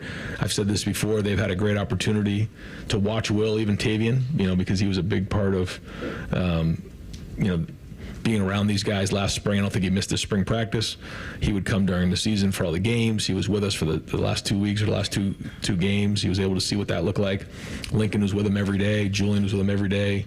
So like that's the standard of what the leadership should look like. Now they got to go do it. And, being the quarterback around here, I mean, you start listing the guys who have been here most recently and down in the history of Ohio State football. I mean, you're in, you're some of the best names who've ever played the game. But the biggest thing they have to do is they got to lead and they got to be tough. So long way to go on it. Don't have any evaluation to go with right now, but it's going to be a big spring for those guys. Tony Gerben, Buckeye Huddle. How do you see the quarterback reps going? Is it going to be like a 40-40-20, or how are you expecting to break that down? Early on, we're going to try to roll. We're going to try to go 3 groups so that those guys get equal amount of reps. We'll split up who goes where. And even last year with Will, I mean, we did that. Guys were getting reps with the 1s, guys were getting reps with the 2s, the 3s. There'd be times where Will was out there with the 3s early on and just rolling. Because if you put one guy with the 1s and 2s, sometimes it can look a little different because of the younger guys, older guys. So we're going to roll them, and we're going to try to get the best evaluation we can. We'll evaluate everything, but specifically early on in the spring, we want to roll those guys the best we can, because the number one goal of spring is to get individual players better. That's it. We can get scheme in and all that, but fundamentally, technically, we've got to get better as football players. And then once we get into the summer, we start putting the scheme together and we start coming with the chemistry of the team. Andrew Gillis, Cleveland.com.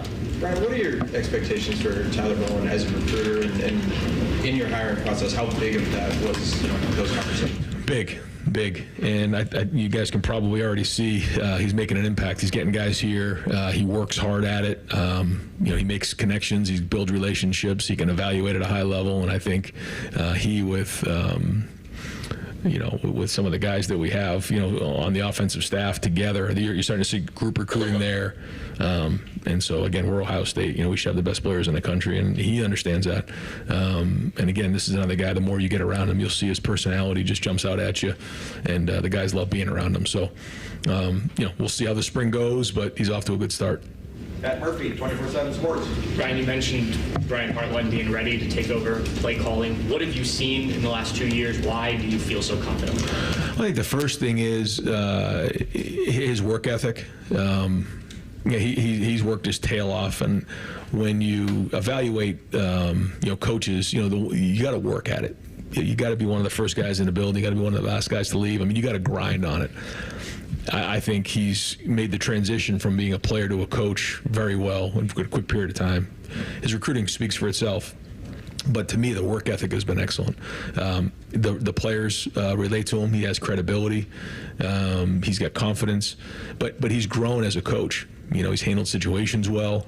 He understands, when we're on a headset, I think that's one of the things, too, that people don't realize. Like, yeah, the play caller's the play caller, but, like, in between series, man, we need to get to this. We need to get to this. It's third down. We're going to get to this. He's been on the headset. I mean, he's there saying, we got to get to this. We got to do this. Like, sees things, makes adjustments in game. But it's going to be fun to watch him, manage a group of people now, because that's a big difference. You got all the coaches in there, and now you're the guy who's got the clicker. You got to make the adjustments. You got to challenge those coaches. You got to make the tough decisions on personnel and where we're going schematically. And I'm still going to be there, but I've really tried to let him go and run with this thing. And so I'm excited to see. When you look at Brian, when he's put his mind to something, he's got it done, and I believe he's going to get this one done too. Austin Ward, the podcast. Right, it felt like Billy was a no-brainer promotion for you. What made that so easy? He really. I say this to a lot of the coaches: when you walk in the building, it's your job to bring value. And I think sometimes some coaches wait to do things. Billy jumped on it right away. He saw this as an opportunity, and he took it and ran. Because of the opportunity that these coaches have now to coach in the field, which they didn't have in the past, spend one-on-one time in meetings. He took that and ran, and with Chip being the offensive coordinator, he quickly, became the quarterback coach really last year. And the good thing for Billy is he was here before, so he knows how we want to coach things. He knows how we teach things. He understands the progressions. He sees it the way that we see it. So him walking in the building, that was he was a step ahead that way. He's very smart. he works really, really hard at it. He's got a really bright future in the game, and I think the guys in the room know him, and so it was easy. And for me, it was good because we see things the same way, and I believe that I can walk out of the room and what we want to get taught is going to get done. Now, it'll be another great evaluation this spring, but I saw it last year. I saw the work he did, and he's very, very talented. All right, there you go. Ryan Day on campus. A lot in that availability already. Many boxes to check. You got the thoughts on how they ended up at Matt Patricia. Guys, I thought it was incredibly illuminating that he talked about the Sabin blueprint here. I thought that's the first time we've heard that around here, that in looking to try to maintain and keep a standard, he looked to Tuscaloosa and what Sabin had done. And I believe when Sabin was there, when they would bring in those people, they would want the dust to shake off, is the term that they would use. Get us thinking in a way that we haven't previously been thinking while defensively maintaining the same standard. I thought his comments on the portal were very interesting, the needs that have to be addressed in the portal. I wrote this down and put a monster star on it. Of course, first he went defensive line, offensive line, running back, always looking for those things. But he said quarterback big focus was the quote in the portal. That tells me they're looking for a vet to come in and be a stabilizer, not to play or start. I mean, I think that they know they have the starter on the roster, but that they're looking for a vet to come in and stabilize that position, and then going to roll the reps with all three. So I think we had assumed that this was maybe incorrectly, that it was a 2-quarterback race, that it would be a lot for Tavian to go from Bellefontaine to starting quarterback against Texas in the shoe, and I still think that's a very, very long shot.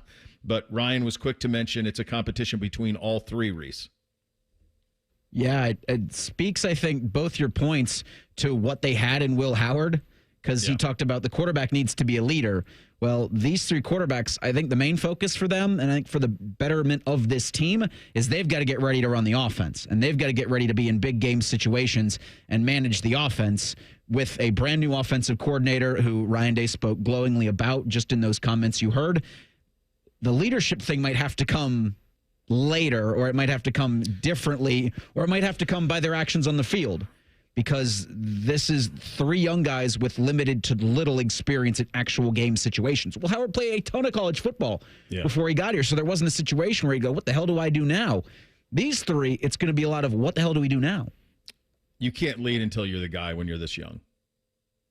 You just can't. So when one of them's named the starter, then they can lead. So, look, there was a lot in that one. We expect Matt Patricia to talk at some point today on campus. Expect to get his first comment since he was named the defensive coordinator. Going to take a quick timeout. Bishop and Friends right here on The Fan. Bobby Carpenter here for Germain Toyota. Swing by Germain Toyota and ask for Marcello and discover unbeatable deals and a wide selection of new and certified pre-owned Toyota vehicles. Visit them at germaintoyota.net. Germain Toyota on the corner of I-70 and Bryce Road. Military veterans and active duty service members, you could become a certified cyber warrior with just 12 weeks of training at My Computer Career. Cybersecurity specialists are in high demand, and IT pros with these skills often enjoy abundant opportunity and a great lifestyle. Protect our people, liberty, and treasured institutions from cyber threats. GI Bill, SkillBridge, and other VA benefits are available to those who qualify. Learn more at mycomputercareer.edu/CWP. That's mycomputercareer.edu/CWP. Getting cold feet? Call Care Heating and Cooling and we'll fix your furnace fast. Call 1-800-COOLING.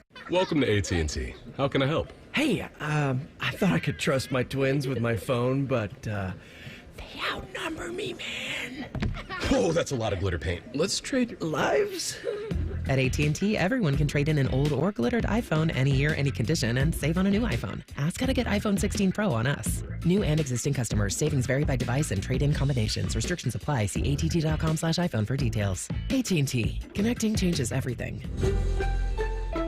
Shopping with your parents can be embarrassing. Why would they sell jeans with holes in them? I'm going to speak to the manager. Mom! That hoodie is giving. You should get it. YOLO. Thanks to the Chase mobile app, your kid can shop independently while you keep an eye on their spending. So you can go from... We can be twinsies. ...to... How was shopping? Saw you stayed on budget. Thanks, Mom. Freedom for kids, control for parents. That's family banking from Chase. Account subject to approval. Chase mobile app is available for select mobile devices. Message and data rates may apply. JP Morgan Chase Bank N.A. Member FDIC. Are you turning 65? Are you looking for Medicare Advantage coverage? Great news! The Ohio State Health Systems and Mount Carmel Health Systems are in our provider network. Aetna has Medicare Advantage plans that include prescription drug coverage with a $0 monthly plan premium. Plus, the plans include benefits like dental, vision, and hearing. Call Aetna today at 1-888-76-AETNA to learn more. One of our licensed agents will answer your call. Call today, 1-888-76-AETNA. Aetna Medicare is an HMO PPO plan with a Medicare contract. Our D-SNPs also have contracts with state Medicaid programs. Enrollment in our plans depends on contract renewal. Plan features and availability may vary by service area. Participating healthcare providers are independent contractors and are neither agents nor employees of Aetna. The availability of any particular provider cannot be guaranteed, and provider network composition is subject to change. Other physicians, providers are available in our network. The Fan Guest Hotline is sponsored by Airflow Heating and Cooling and Bryant, doing whatever it takes to keep you and your home comfortable. The Fan. Distilled sports discussion served in light beer quantities. You're listening to Bishop and Friends. Indeed you are. We want to head right back up to campus where we find our good buddy Tim May on the Bryant Heating and Cooling Systems Fan Guest Hotline. You just heard Ryan. There's a lot in that one, buddy. Let's just start with his comments on Patricia, and I did find it interesting that he talked about using the Sabin blueprint, and I think down in Tuscaloosa they called that, the dust would shake off and new ideas, maybe seeing things in different ways.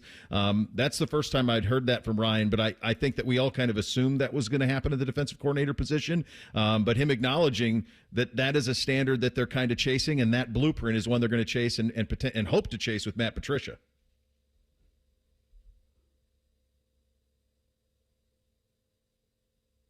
Looks like we lost Tim. I'm going to have to call him back. That's all right. That's the first time that we've heard that. I think we talked about it even in the hiring of Patricia. Remember, that kind of came out of nowhere on a Sunday, that there started to be a little bit of momentum that it would be Matt Patricia would be the defensive coordinator here. Up until that point, it was thought that it would be an internal replacement for Jim Knowles. But the one thing about Patricia that we talked about at the time was getting new ideas in there, and Ryan acknowledged that, and even acknowledged Sabin's blueprint at Alabama for that. Tim May, I think now joining us now, host of the Tim May Show, joining us here on the Bryant Heating Cooling Systems Fan Guest Hotline, acknowledging that the Sabin blueprint was kind of the one they followed here, Tim. Yeah, well, it's a pretty good one. We talked about that, I think, last week on your show. I mean, I had talked with Ryan this time a week ago, and, it makes all kinds of sense because, the main thing you look for, and I know this is a weird way of putting it, but you're looking to pollinate, man. You're not looking to, keep on keeping on. You're looking to pollinate whenever you can with a coaching staff. Sometimes you can handle that from within, which is what he's done pretty much with his offensive staff. I mean, going out and getting Tyler Bowen, but, he's bringing in Marcus Johnson and Charlie Dickey, or two, I don't know what you call them anymore, program assistants that are going to help with the offensive line. I think that's what, he keeps alluding to, even though Tyler Bowen's pretty much been a tight ends guy, but he's a tremendous recruiter and has coached offensive line. And you just need a coagulator sometimes, more for want of another term. Basically, you want everybody in the room contributing in some form or fashion. That's why he spoke about Billy Fessler. Billy Fessler hit the ground running, so to speak, when he got brought in as, in essence, an assistant quarterbacks coach. But he saw the opening there because Chip Kelly was also the offensive coordinator, which meant, Fessler did much of the day-to-day, face-to-face work with the quarterbacks, starting with Will Howard last year. So I think, I really like that guy too, man. I think we talked about that also, I think, a couple of weeks ago. I like that elevation of him to that spot because he has familiarity with the guys, but number two, he's proven he can do the job. Well, you took it where we were going next. I certainly took note and wrote it down when he was talking about the portal, and he said, quote, quarterback, a big focus in regard to the portal. So obviously, and he also talked about 3 guys competing for the job and rolling reps and all of that. I translate that as I need a veteran in here to stabilize this thing because I got a bunch of young kids. Is that the way you took it? You didn't take it like we need somebody in here competing. Like they think they have the quarterback of the future on the roster. Yeah, and this isn't knocking Tristan Gebbia, but you kind of want a guy like that, but maybe a little bit more of a guy that you could lean on and put in a game and play too. Even though I thought Gebbia could have played, man. I mean, he played for a while at Oregon State, and but that was a couple of years ago, obviously, what I'm talking about. But yeah, you want to pick up some kind of a veteran presence. It's like you're going on a field trip, but you have no chaperone, with that quarterback room to a certain extent. So, but like you and I have talked about many times, and I've said this with others, you got to have some kind of pecking order going into that first day, right? And you do believe, obviously, Julian Sayin will be the first guy taking snaps. Lincoln Keno's has been there, a year longer. And then Tavian St. Clair has been around. I mean, I got pictures of him on the field and video of him on the field, at the national championship game, just kind of like watching the guys warm up. And it looked like he wanted so much to get in there and throw a few balls himself, in the warm-ups. In fact, I think he did, but not the players, just the back and forth. He might have been throwing to Dom or somebody. But but the bottom line is, this is a young quarterback room. That does not mean you can't go places with them. And sometimes when you get in a situation like this, you can pare down and still be damn good, right? Meaning, what you ask of somebody. But boy, as they used to say to Will Howard, if he's dropping dimes in the Coke bottle, that's all that really matters in the final analysis. This one, I think he's going to have to handle a little bit differently, and I'm curious if you agree with me on it. He's done this a lot. I mean, even going all the way back to Fields, where he's like, it's a quarterback competition. We're all going like, okay, yeah, right. I'm sure that it's not. And CJ did too. Like, he had to earn it. And I think there is a fine line between having to earn it and then also having that player being 10 feet tall and bulletproof. But the idea here is, and in the past, you could kind of wade into the season. Buddy, you got Arch Manning here week one. You can't. I don't think you can be in a situation where there's anything other than certainty at that position going into that game. Do you agree? Yeah, I agree. But look, Arch Manning, has started? Did he start 2 games this past year? I think it was 3. Might have been 3. Yeah. So he's got a little, leg up on the experience aspect of things. But it's funny when they could have used a little bit of something from him in the semifinal game in the Cotton Bowl, they stayed with Quinn Ewers for the most part, So, I mean, my point is everybody has something to prove, but I agree. If it's a shootout, you would think just on it, looking at it here, 5 months away, that Texas would have the advantage from an experience standpoint, but just barely, And Julian saying, man, I told you, I mean, my nickname for him is I'm just saying. I mean, Alabama wanted him. They had him. And then Nick Sabin got out of the boat and the big one got away. So Julian Sayin has some talent. You just didn't get to see it. The few times he got to play this past season, he didn't really set the world on fire from the standpoint of looking like he was quite ready for the moment. But I'm sure that will change in the next couple of months. It's not necessarily the notion that Arch has all this experience. It's rather just it's going to be one of the most highly anticipated games in the history of the program, and that's saying something. I think it's very likely it'll be 1 versus 2. It's going to have all of that juice to it. We haven't had an opener like this maybe ever. I don't think we looked into it. I don't think we've had a number 1 versus number 2 opener to start the season ever. So I think that's probably how it could be. So it's not necessarily that Arch is there looming, although he is. It's more so just that, and we heard Kyle McCord talk about this last week at the Combine in terms of, his own self-belief. And I think it's going to be really important and we think it'll be Julian, obviously, and he doesn't lack confidence, although we don't know him that well, that whoever it is, because Ryan even talked about we have to have these quarterbacks step up on the leadership side of things. I think that's what I'm talking about more than anything else. Well, yeah. And here's the thing, I'm one of those believers in you can't really truly leave until you're named the guy, but you can't be the guy until you've shown the coaches you deserve the key to the car, and just like in driver's ed, they don't let you just go out there and just start driving around. I mean, I knew how to drive when I was 13 and a half, but I still had to take driver's ed and then finally prove myself before I got out there racing my buddies. But that's the thing. You got to, I mean, you have ample opportunity, man. This is a wide open opportunity for these three quarterbacks, especially.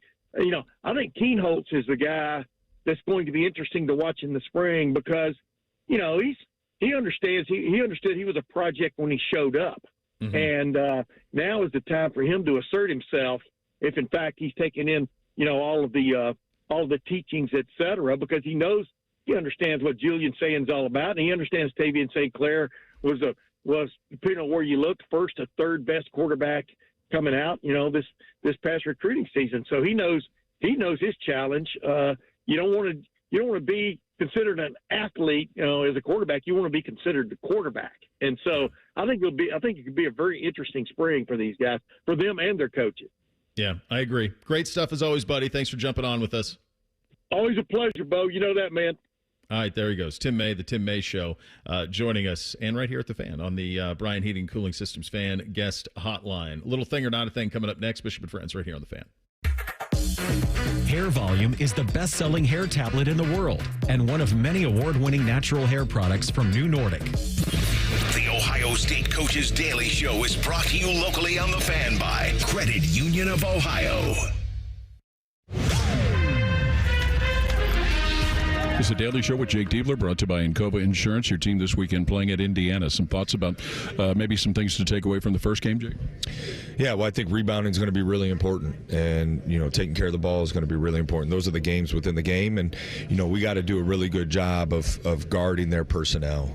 Who are the guys that can knock down shots? Who are the guys that score on the interior? Who are the drivers? Like locking into those details against them becomes critical, and what's going to be a great environment. There's no question. So we're excited. We'll be ready for it.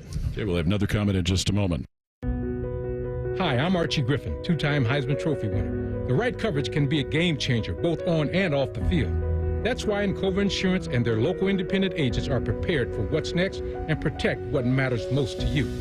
Whether that's your home, car, business, or family, Encova's got your back with a policy that fits you perfectly. With local independent agents in your neighborhood and innovative insurance products that can be tailored to fit your unique needs, Encova's playbook is an easy win for your peace of mind. You can trust their team of agents to develop a strategy that's just right for you. And it's not just X's and O's. Your expert agent will guide you and provide insurance solutions so you can confidently manage your risk and count on a financially secure future. For auto, home, and business insurance, you want Encova on your team. Visit Encova.com today to find an agent near you. Encova is a proud sponsor of Ohio State Athletics. Go Bucks! At Ohio State, we are the never afraid to innovate teams, the agile, get it done teams, the achieve more together teams, and the improve people's lives teams. Together, we are the Ohio State University. Learn more about Ohio State at osu.edu/impact. You're listening to the Ohio State Sports Network, presented by the Ohio State Wexner Medical Center, the team physicians for Ohio State athletics. Jake, speaking of playing at Indiana this weekend, Assembly Hall is one of those historic places. You're focused on what your team has to do, but are you able, when you go into some of these places, like Pauley Pavilion even, to absorb a little bit of the specialness of some of those facilities? Well, I think our group, all year long has embraced being in, tough environments. It was my first time in Pauley Pavilion. It was great to experience that, the history, celebrating, Bill Walton when we were there. But there's great environments in the Big Ten across the league, and I really feel like our guys have thrived in those environments. So, we got to bring our best stuff to Assembly Hall, which is going to be another great environment. This is the Ohio State Sports Network from Learfield. Hey, basketball fans, Credit Union of Ohio wants to help you score more by making life more affordable. It's time to play with a team that helps you win every day. Credit Union of Ohio's loan rates have dropped to provide affordable financing for the things you want and need. It's time to reevaluate your current loans and consider refinancing with a team that cares about you. Check out current specials and get started scoring more money at cuofohio.org. That's cuofohio.org. NCUA insured, equal housing lender. Everybody knows that Roosters is a fun, casual joint with their award-winning waitstaff, great food, fun, and laughter. It's a quick stop on the way home to sit back and unwind. It's a front row seat to the big game. Roosters is where you, your family, and friends can order pizzas, sandwiches, salads, and more. And the home of award-winning wings that are fresh, never frozen, and so big you won't believe it. It's your family's other dinner table. Roosters, a fun, casual joint, and the official wing sponsor of Ohio State Athletics. Getting great deals at Meijer on the items your family loves makes shopping a good deal better. This week, plump and juicy red seedless grapes are $1.29 a pound. Certified Angus beef ground beef from Chuck is just $4.99 a pound. Purple Cow 48-ounce ice cream and frozen yogurt and select varieties of frozen novelties are just $2.99. And 12 packs of Coca-Cola or Pepsi products are buy two, get one free, plus deposit where applicable. Get more and save more at Meijer. That's the good life. Exclusions apply. See all deals in-store or in the Meijer app. Looking to sell your home? Don't pay 6% commission. Call my guys at Sell for 1% Realtors. They're full service, not a do-it-yourself kind of thing. On average, customers save over $10,000. Give them a call, 614-451-6616. That's 451-6616. This is a Craver service announcement. Stop what you're doing and get 10 cheese sliders for a new low price of just $7.99. Your choice of melty American, spicy jalapeno, or cheddar cheese. Only $7.99 for 10 cheese sliders. White Castle. Follow your crave. Start 2025 with significant growth and earning potential at Uline. Interview for warehouse roles at Uline's March hiring event in Etna, Ohio. Earn reliable income starting from $25 an hour with a $2 night shift increase. And get full health and retirement benefits on day one. Don't wait. Start building a long-term career at a growing company. Sign up for your warehouse interview on Saturday, March 22nd in Etna at uline.jobs. That's uline.jobs. Come into your local AAA Car Care Plus and save $40 on any repair of $150 or more. Only at AAA Car Care Plus locations. And on the plus side, AAA members save more. Offer valid through March 31st. See store for details. Here, care is where you need it. With over 350 primary care providers in Central Ohio, expert care is minutes away. See how we care for all of you at mountcarmelforyou.com. Bishop and Friends is sponsored by Diamond Seller, your true jeweler for over 75 years. The Fan, Ohio sports destination.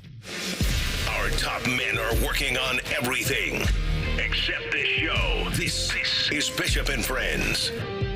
All right, time for a little thing or not a thing on a Friday. Hit it, fellas. Thing or not a thing. Sponsored by Apex Plumbing Pros. Well, it's now starting to play out like a World Wrestling Federation feud. But last night on Inside the NBA, Charles Barkley had words for people who think the association revolves around LeBron and the LA Lakers.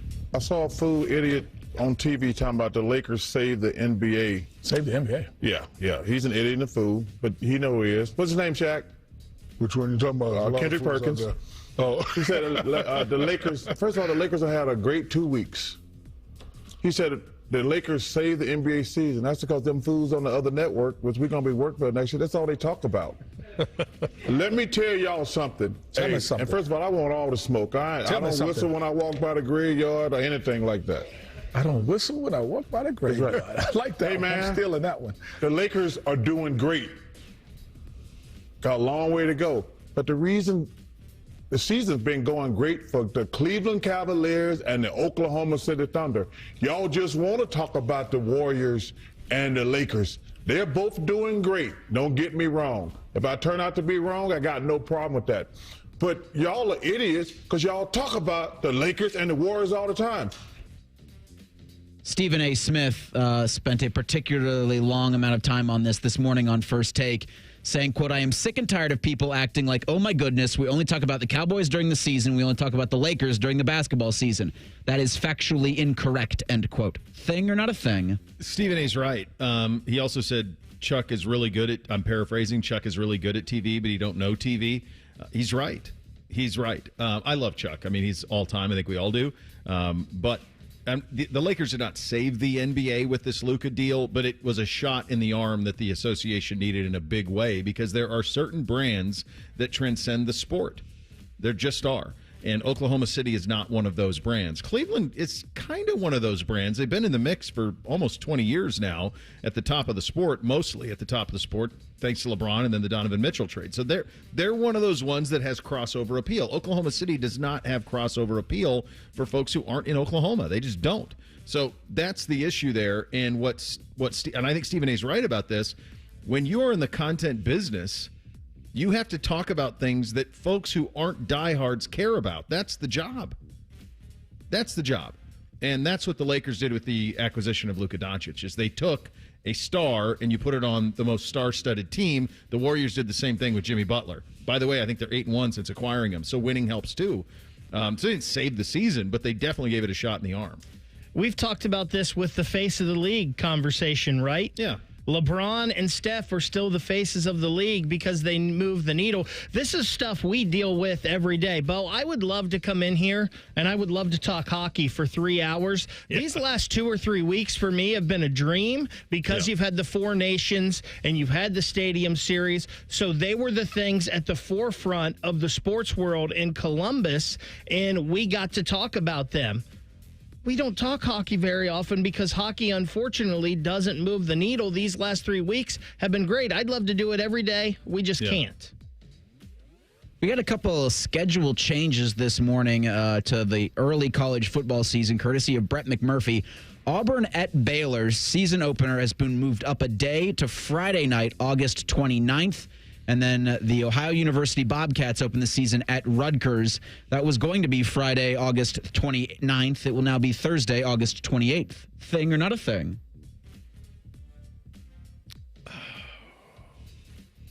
I mean, we're hungry for it at that time. That's a nice showcase for your Bobcats.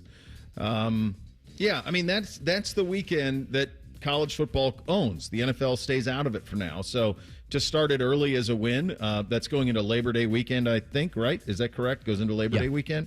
So that's certainly a win, and then we would play Texas on that Saturday. So my guess is that Thursday will be amplified up a little bit, and I'm guessing that Friday will be too, and there'll be more competition. It's really one of my favorite weekends because you usually get a Sunday night game and you also get a Monday night game, so you kind of get every day for college football, and we'll be hungry for it, so you end up watching stuff you normally wouldn't, and I think that'll be the case with both of those. Reese, did they give a reason why they were doing that? None that I can find. I know there's a gaggle of games Thursday, August 28th. So I don't know exactly, but kind of makes way for some games on Saturday if they move games Thursday and to Friday. You got Alabama at Florida State that weekend. So maybe Auburn at Baylor moves up for Friday because LSU's also at Clemson. Yeah, I mean, for these schools, if it gets them in a better spot for people to watch those games, that time of year, right, because we haven't had it for so long, we're clamoring for football. Yeah. So if it helps these schools out, it's a thing. In the big picture, not a huge thing. Also, just real quick, I was on Merriam-Webster's website looking at what whistle past the graveyard means, where Chuck says he doesn't whistle when he walks past the graveyard. To whistle past the graveyard is to act or talk as if one is relaxed and not afraid when one is actually afraid or nervous. Well, I think that would be true because I think if Chuck, I mean, Kendrick has a decided size, weight, reach, youth advantage over Chuck. Chuck's not fearful of anything, and he just, I mean, I was there at the Final Four when he was at the Final Four. Like, he just walked down Canal Street, New Orleans. No bodyguards, nothing. Like, people just came around him and started talking to him, and he was with everybody. So he's fearful of nothing in that sense. But Kendrick's a big dude, man, and younger. So that would be something I would be paying a little bit of a close attention to if I were Chuck. There was also the Stephen A. stuff with LeBron last night. I've been seeing some of that. LeBron confronted him about something he said about Bronny, and then Stephen A. doubled down on that this morning on his show, saying, I'm a journalist, I stand by my comments. This is why he got the deal. This is why he got the 5-year, $100 million deal, because he isn't a pontificator on a network. He's the face of the network, and because of that, he responds to everything. Stephen A. also said, you know how to get a hold of me. You don't have to do that in front of a whole crowd. He's like, I'm easy to find out. Yes, he does. Yeah, he does. That's how you do it if you're LeBron. And Stephen A. wants that. Of course he does. Stephen A. wins. When the Barkley stuff was first making the rounds late last night, Stephen A. said, put a name on it. And the response was, well, he did. He put Kendrick Perkins' name on it. He just didn't put yours. Yeah. No, that's why that's what the money's for. He's doing all the things that validate the money. Final hour of the program coming up next. Well, we're hoping to hear from Matt Patricia up at Ohio State. His first press conference in being named the defensive coordinator. Hopefully have some of that sound for you, what we learned this week, and a very newsy press conference from Ryan Day. That's coming up next. Bishop and Friends right here on The Fan. If your idea of the perfect radio show is all Buckeyes all the time, then it's your lucky day, Slappy, the Buckeye Show. Weeknights at 6. The Fan. Shopping with your parents can be embarrassing. Why would they sell jeans with holes in them? I'm going to speak to the manager. Mom! That hoodie is giving. You should get it. YOLO. Thanks to the Chase mobile app, your kid can shop independently while you keep an eye on their spending. So you can go from... We can be twinsies. ...to... How was shopping? Saw you stayed on budget. Thanks, Mom. Freedom for kids, control for parents. That's family banking from Chase. Account subject to approval. Chase mobile app is available for select mobile devices. Message and data rates may apply. JP Morgan Chase Bank N.A. Member FDIC. I had the worst dream last night. You were in a car crash, and the kids and I were on our own. We had to move out of the house because I couldn't afford it anymore. That's awful, hon. My brother was saying he got life insurance from Ethos. With Ethos, it only took 10 minutes, and he got $2 million in coverage for around $2 a day. It's all online. No medical exam. He just answered a few health questions right from his house. Ethos, here we come. Visit getethos.com. That's getethos.com. Sample rate is a 10-year term life policy for 35-year-old healthy, non-smoking male. Billed monthly. Hey, it's Bobby Carper, and spring's going to be here before you know it. I know it feels cold now, but before too long, you're going to be outside running around, jogging, wanting to do golf, explore time with your family. Get outside and do the things you love. Just be active. And listen, a lot of my friends, they're asking me about QC Kinetics joint treatments. They want to know if they should consider it for their joint pain. And if you're wondering, maybe you could be a good candidate, let's see if the answer is yes to any of these questions. Quality of life impacted by chronic pain, knees, hips, back, shoulders, other things. Trouble sleeping, walking, day-to-day movement? Check. Next, avoiding surgery, the pain, the downtime? Check. Most importantly, do you miss doing the things I talked about when the spring and summer are here? Check. Don't wait. If you answered yes to one or any of those, you'd be a great candidate. You can go in there, go to QC Kinetics, ask for their free consultation, find out what it's all about, learn about the latest advances in regenerative medicine. They've got locations in Dublin and Gehenna, or you can go to qckinetics.com/Columbus, or better yet, call 380-208-4544. Meet the new Monopoly Bonus Spectacular scratch-offs from the Ohio Lottery. Scratch-off greenhouses to reveal winning numbers for a chance at over $113 million in total cash prizes. That's a spectacular amount of winnings. 5 games from $1 to 20. Multipliers from 5 to 100 times. Chance bonuses and top prizes up to $1 million. When you play the Monopoly Bonus Spectacular scratch-offs, what you find under a greenhouse could change everything. Monopoly is a trademark of Hasbro. Lottery players are subject to Ohio laws and commission regulations. Play responsibly. Need inspiration? Shop Kroger for mouth-watering meals and appetizing ingredients. Our low prices add up to big savings, plus over $600 in digital coupons each week, and up to $1 off per gallon at the pump. At Kroger, you always get big flavors and big savings. Kroger, fresh for everyone. Fuel restrictions apply. Right now, 80% lean ground beef is on sale. 3-pound packages are only $3.99 a pound with your card. Kroger, fresh for everyone. Welcome to AT&T. How can I help? Hey, I thought I could trust my twins with my phone, but they outnumber me, man. Whoa, that's a lot of glitter paint. Let's trade lives. At AT&T, everyone can trade in an old or glittered iPhone any year, any condition, and save on a new iPhone. Ask how to get iPhone 16 Pro on us. New and existing customers. Savings vary by device and trade-in combinations. Restrictions apply. See att.com/iPhone for details. AT&T. Connecting changes everything. Shopping with your parents can be embarrassing. Why would they sell jeans with holes in them? I'm going to speak to the manager. Mom! That hoodie is giving. You should get it. YOLO. Thanks to the Chase mobile app, your kid can shop independently while you keep an eye on their spending. So you can go from... We can be twinsies. To... How was shopping? Saw you stayed on budget. Thanks, Mom. Freedom for kids, control for parents. That's family banking from Chase. Account subject to approval. Chase mobile app is available for select mobile devices. Message and data rates may apply. JP Morgan Chase Bank N.A. Member FDIC. Get Eco. Hey, Aaron. Hey, Jerry. You know, as much as I enjoy being a professional inventor, a few of my dream inventions still elude me. Oh, yeah? Like what? Well, the bruiseless avocado. Ooh. The unlosable TV remote. Could change the world. And for you, Aaron, the uncloggable drain. Get Eco. Until you crack it, Jerry. You know our 93 or free drain clearing offer is the next best thing. Okay. Explain yourself. Get Eco. Our drain team will clear your drain for just $93. If we can't clear it, it's free. And we guarantee it'll stay clear for at least a year, or we will clear it again for free. Get Eco. We'll even send our little robot camera down there to make sure you don't have a larger problem that could cause more trouble in the future. Get Eco. You think your guys could bring that robot over to my place and help me find that TV remote? I think that's impossible even for us. Get Eco. Eco, plumbers, electricians, and HVAC technicians. GetEco.com. Broadcasting from the Lindsay Honda Studios. Honda makes the cars. Lindsay makes the difference. Visit lindsayhonda.com. WBNS-FM, HD1 Columbus. The Fan.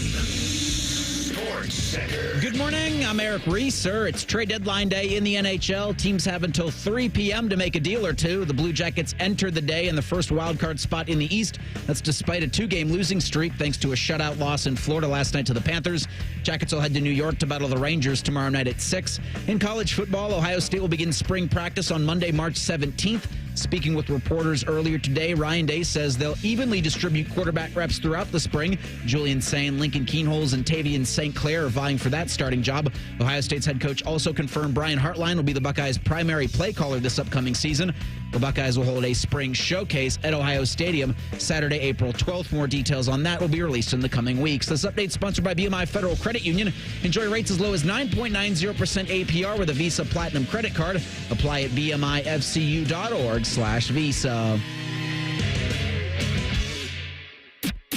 We'll read your emails on the air, but we won't tell you where to send them. Hey, we're not doing all the work for you. This is Bishop and Friends. All right, final hour on a Friday edition of the program. Seeing some images of Matt Patricia up on campus with his first. It's going to take some getting used to. Garrett Hodge of 11 Warriors. Don't know how long it will take to get used to seeing Matt Patricia wearing Ohio State attire, but it still seems to have a pencil. He does have a pencil in his ear. Why? I don't know. It's like Hogan always had to have the bandana.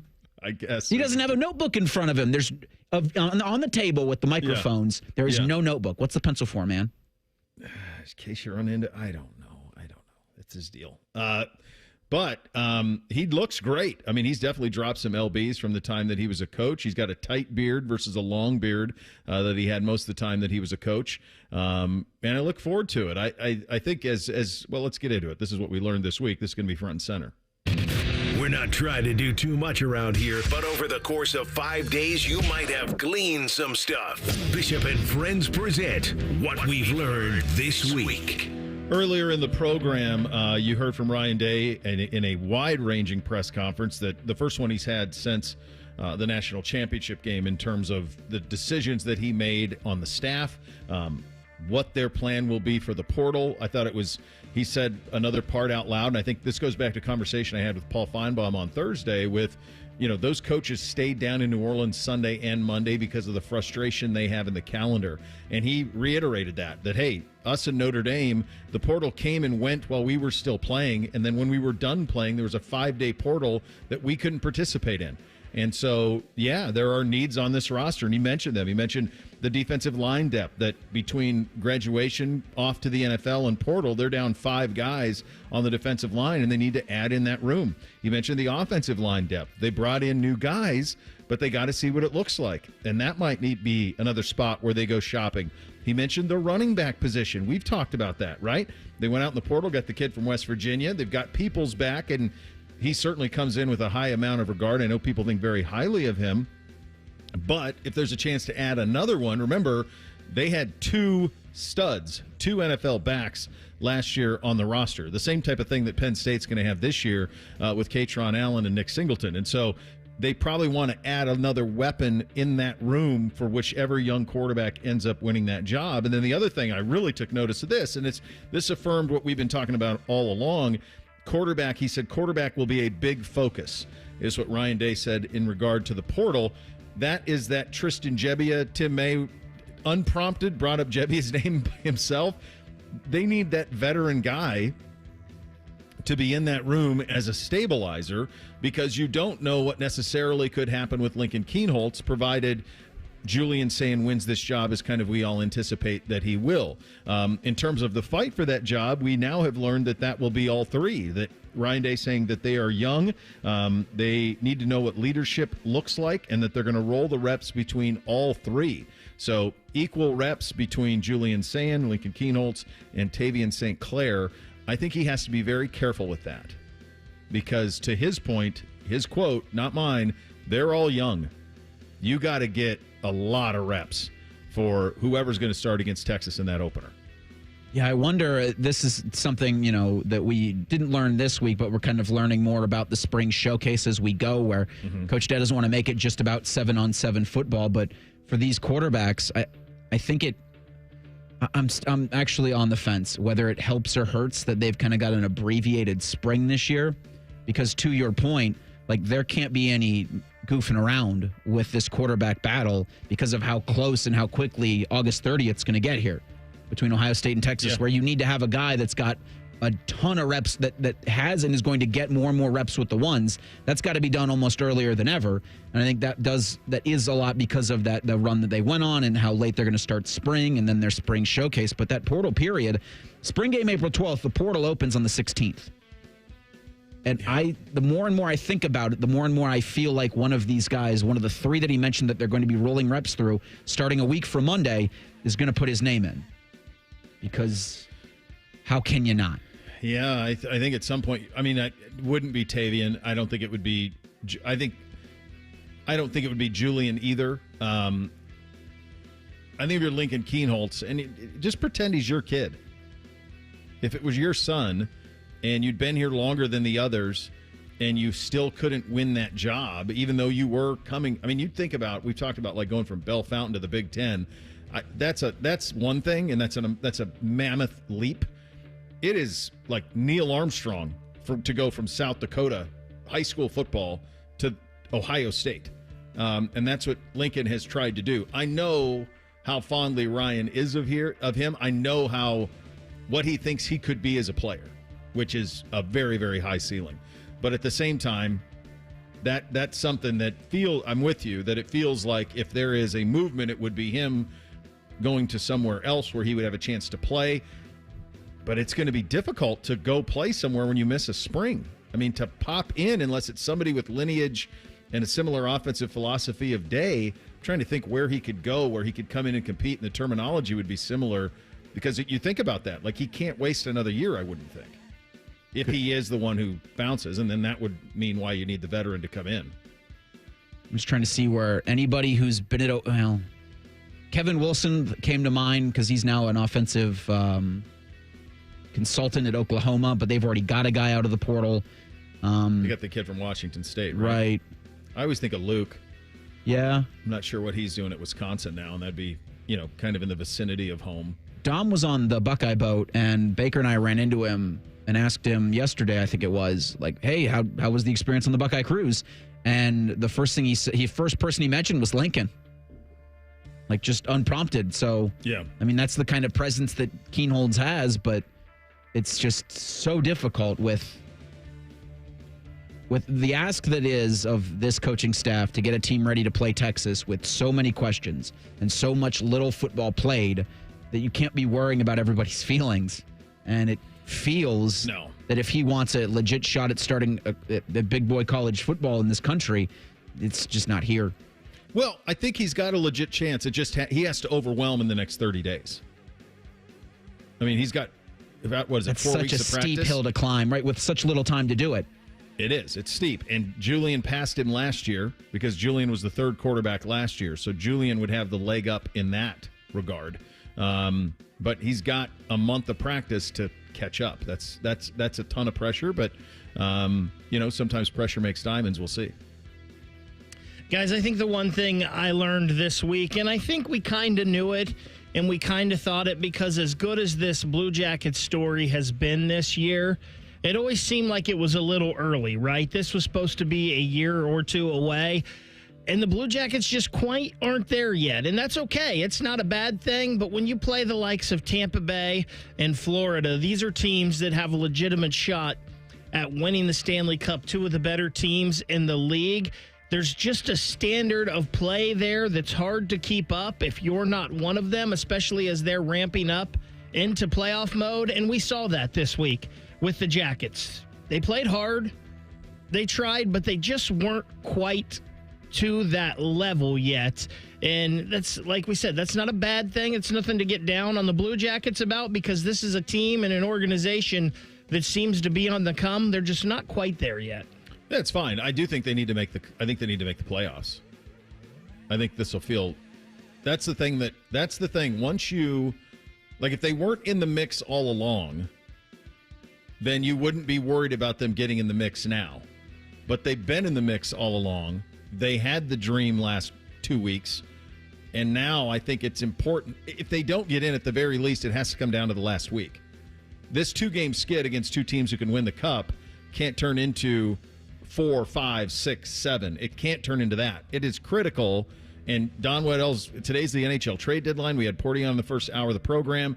It's very critical, and I think he's good. Porty's locked in, so they're not going to have any big moves. Provorov's staying, all that stuff. They're going to stay where they are. They feel like they owe it to them. Then I think this team then owe it to the organization to stay in the hunt for one of those spots. I think it would be a shame. It wouldn't be a waste. I mean, the season's still been great and magical and all those things, but it would be a shame if they didn't. If they don't get in, if they're not at least knocking on the door. I think that's critical. And with that, just that experience for an Adam Fantilli, for a Cole Sillinger, for a Kirill Marchenko, for a Denton Matejchuk, that experience, even if they get in and they lose in the first round, is invaluable. Stay in the mix. Stay relevant. That's the job going forward. Matt Patricia talking up on campus. We're going to effort some of that for you. His first comments since being the defensive coordinator at Ohio State. That is going to come up next. Also, some thoughts on how Ryan Day was led to this hire. Some thoughts on how Patricia became the guy, and even mentioning really the standard bearer for building a modern college football program as inspiration. We'll get you that coming up next. Bishop and Friends right here on The Fan. This promo is brought to you by Common Man and Timmy Hall's Ping Pong Game. The Fan. You still thinking job change in the new year? Yeah, I need something that's in high demand and more stable in this economy. IT?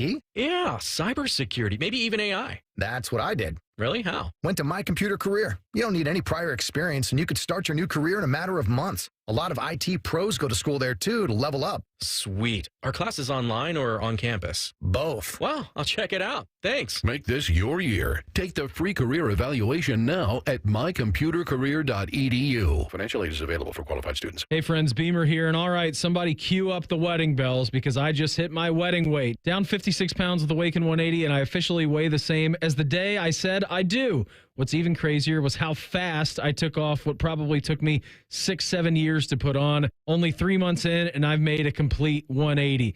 We cracked open the wedding album to compare, and yes, I'm looking the same that I did 7 years ago.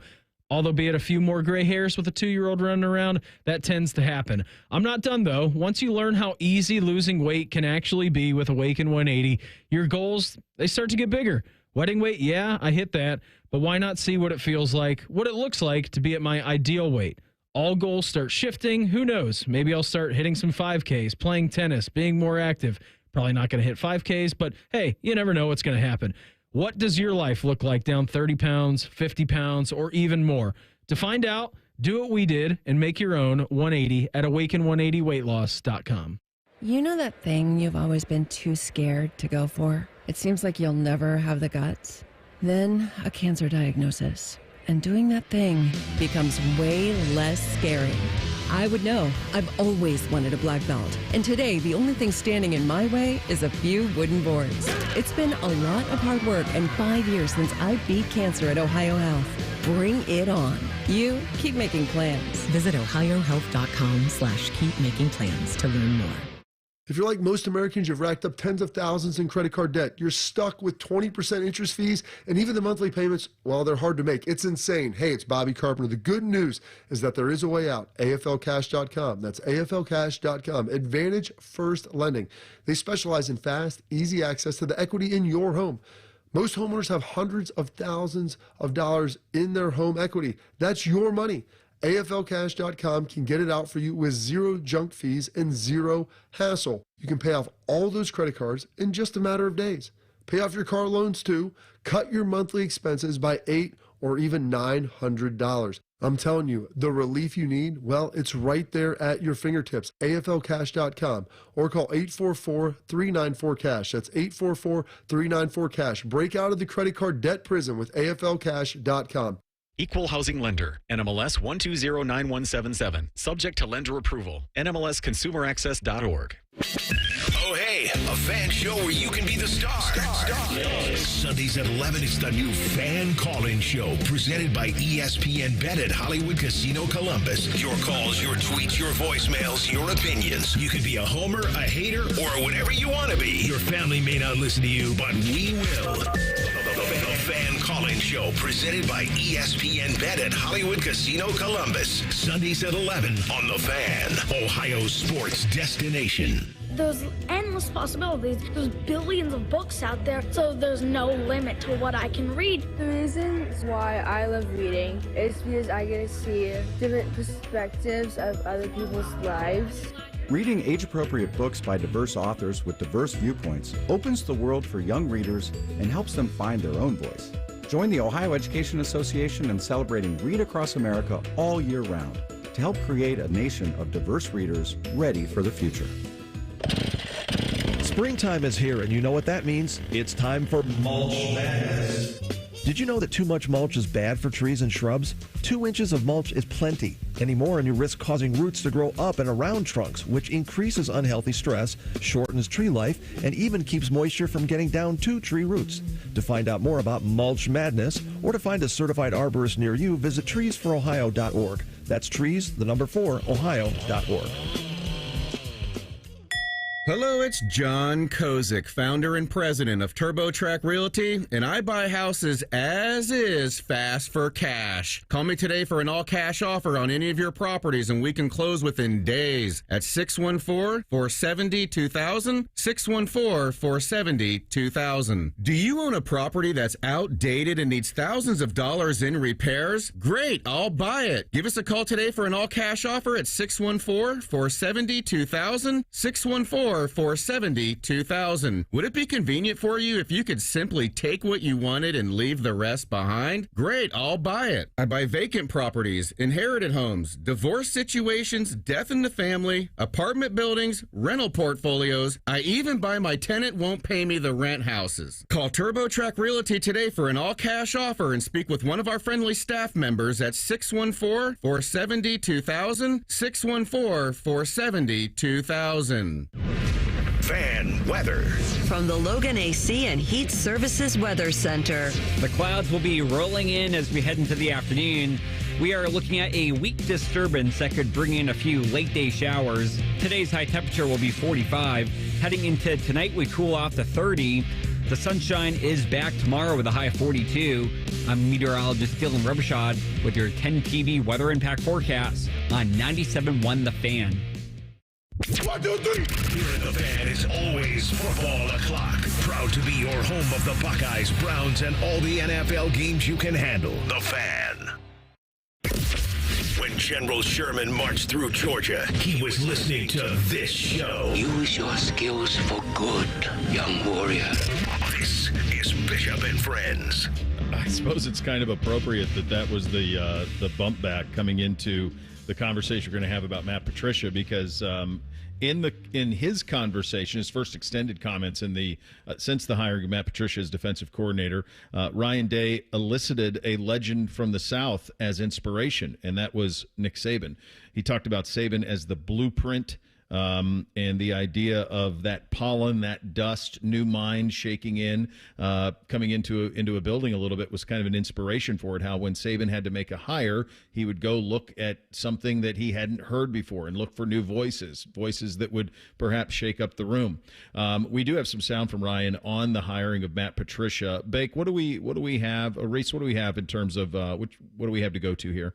Well, let's just start with why Matt Patricia as Buckeyes defensive coordinator. I felt like Matt was that guy for a lot of reasons. I think the first one is his experience. coaching 19 years in the NFL. He's coached in 6 Super Bowls, has 3 Super Bowl rings, but also, pairing him with Tim Walton as a co-coordinator, pairing him with Larry Johnson, Matt Guerrieri, James Laurinaitis. That was important to have continuity. And so part of that was having somebody that was willing to work with the guys that were in the room. That was very important. And I just want to make sure that I, really praise the guys in that room. And, having Tim Walton as a co-coordinator there is a huge part of our defense. And he was also asked, is there any concern? Coach Day was asked if he's got any concern about Patricia's lack of college football experience. I grew up in New England, and I obviously saw the run that they went on there. And when you go on a run the way that they went on, you stay at a place for a long time. And, I don't know if that was, something that maybe even early on he thought he was going to be in the NFL for as long as he did. But when you're around a great organization that goes on the run that they went on, you end up at a place for a long period of time. And then he's there for a while and then has an opportunity to become a head coach. Well, now, it's almost like a different mindset. It's maybe a little bit of a different chapter for him. Doesn't mean I'm sure he'll have an opportunity to go back to the NFL, but it's Ohio State. I think he understands the culture. We spent a lot of time talking, and I think he sees the opportunity here and he's excited about it. I think it's a new chapter that he can absolutely come in here and make a difference. And I think that's what he wants to do. And I don't think the recruiting part is going to be very difficult at all. And you'll see it when you get around him. Yeah, I would agree with him on that part, on the recruiting not being difficult. And the folks on that staff with him, Walton, Threes, all those guys are just Guerrieri. They're all ace recruiters, so I don't think that's going to be an issue in any way, shape, or form. We had a conversation earlier this week about Ryan Day being one of the faces of college football. The last, absolute face of college football we had was Nick Sabin, and these are Sabin-like hires for Ryan, and he said it as much in his press conference today. The hiring of Matt Patricia is a Sabin-like hire. The hiring of Brian Hartline, the promotion of Brian Hartline, is a Sabin-type hire from the standpoint of Sabin just did it on the defensive side.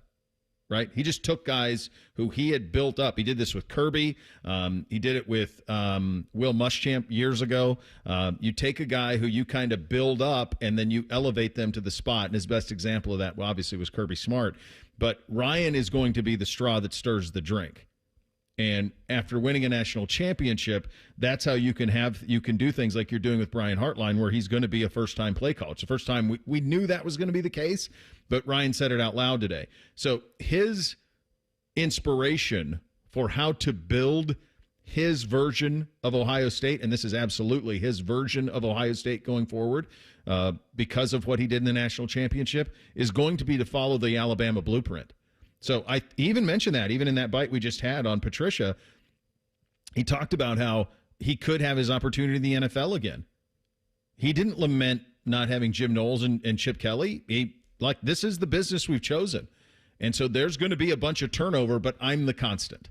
Yeah, it was with last year, you had, with Chip and Jim. And if things go well this season, I don't think anybody should be surprised if Matt Patricia goes back to the NFL. Or becomes a head coach. Like maybe he goes to Duke, and him and Bill can be Duke, North Carolina head coaches for the next 5 years. This is what success begets your coaches, your assistants going off to greener pastures. If Ohio State's able to repeat, or at least make another college football playoff semifinal run, who's to say Tim Walton doesn't go and look to be a head coach somewhere? Who's to say other guys on your staff aren't going to take that next step somewhere else? You want that, really. And I think that's the nice thing with, we saw it last year with Chip, and Brian works with him hand in hand. Now they think Brian's ready to run the offense. Maybe that's the same way with Patricia. Maybe he's here a year and he takes off, and Tim Walton's your defensive coordinator, or Matt Guerrieri is ready to take the reins then. It's not the worst thing, and we've seen it a lot at Ohio State, even back from the Urban Meyer days. Urban Meyer hired great assistant coaches. When you hire great assistant coaches, people are going to want them to come implement the same thing at their program. Top of the head, best guess, how many offensive coordinators Sabin had at Alabama? 7. Yeah, I was going to say 6, 7, 8, somewhere in there. 9 of them. Wow. 9 in 17 years. Major Applewhite was his first. Then he had Jim McElwain, then Doug Nussmeier, then Lane Kiffin, then Brian Dable. I forgot about that entirely. Current Giants head coach Brian Daboll was his offensive coordinator in 2017. Mike Locksley in 18. Sark was there for a couple of years. Bill O'Brien was there for a couple of years. And then Tommy Rees was there in his final year in 2023. So that tells me the conversations, you don't want it to be that way.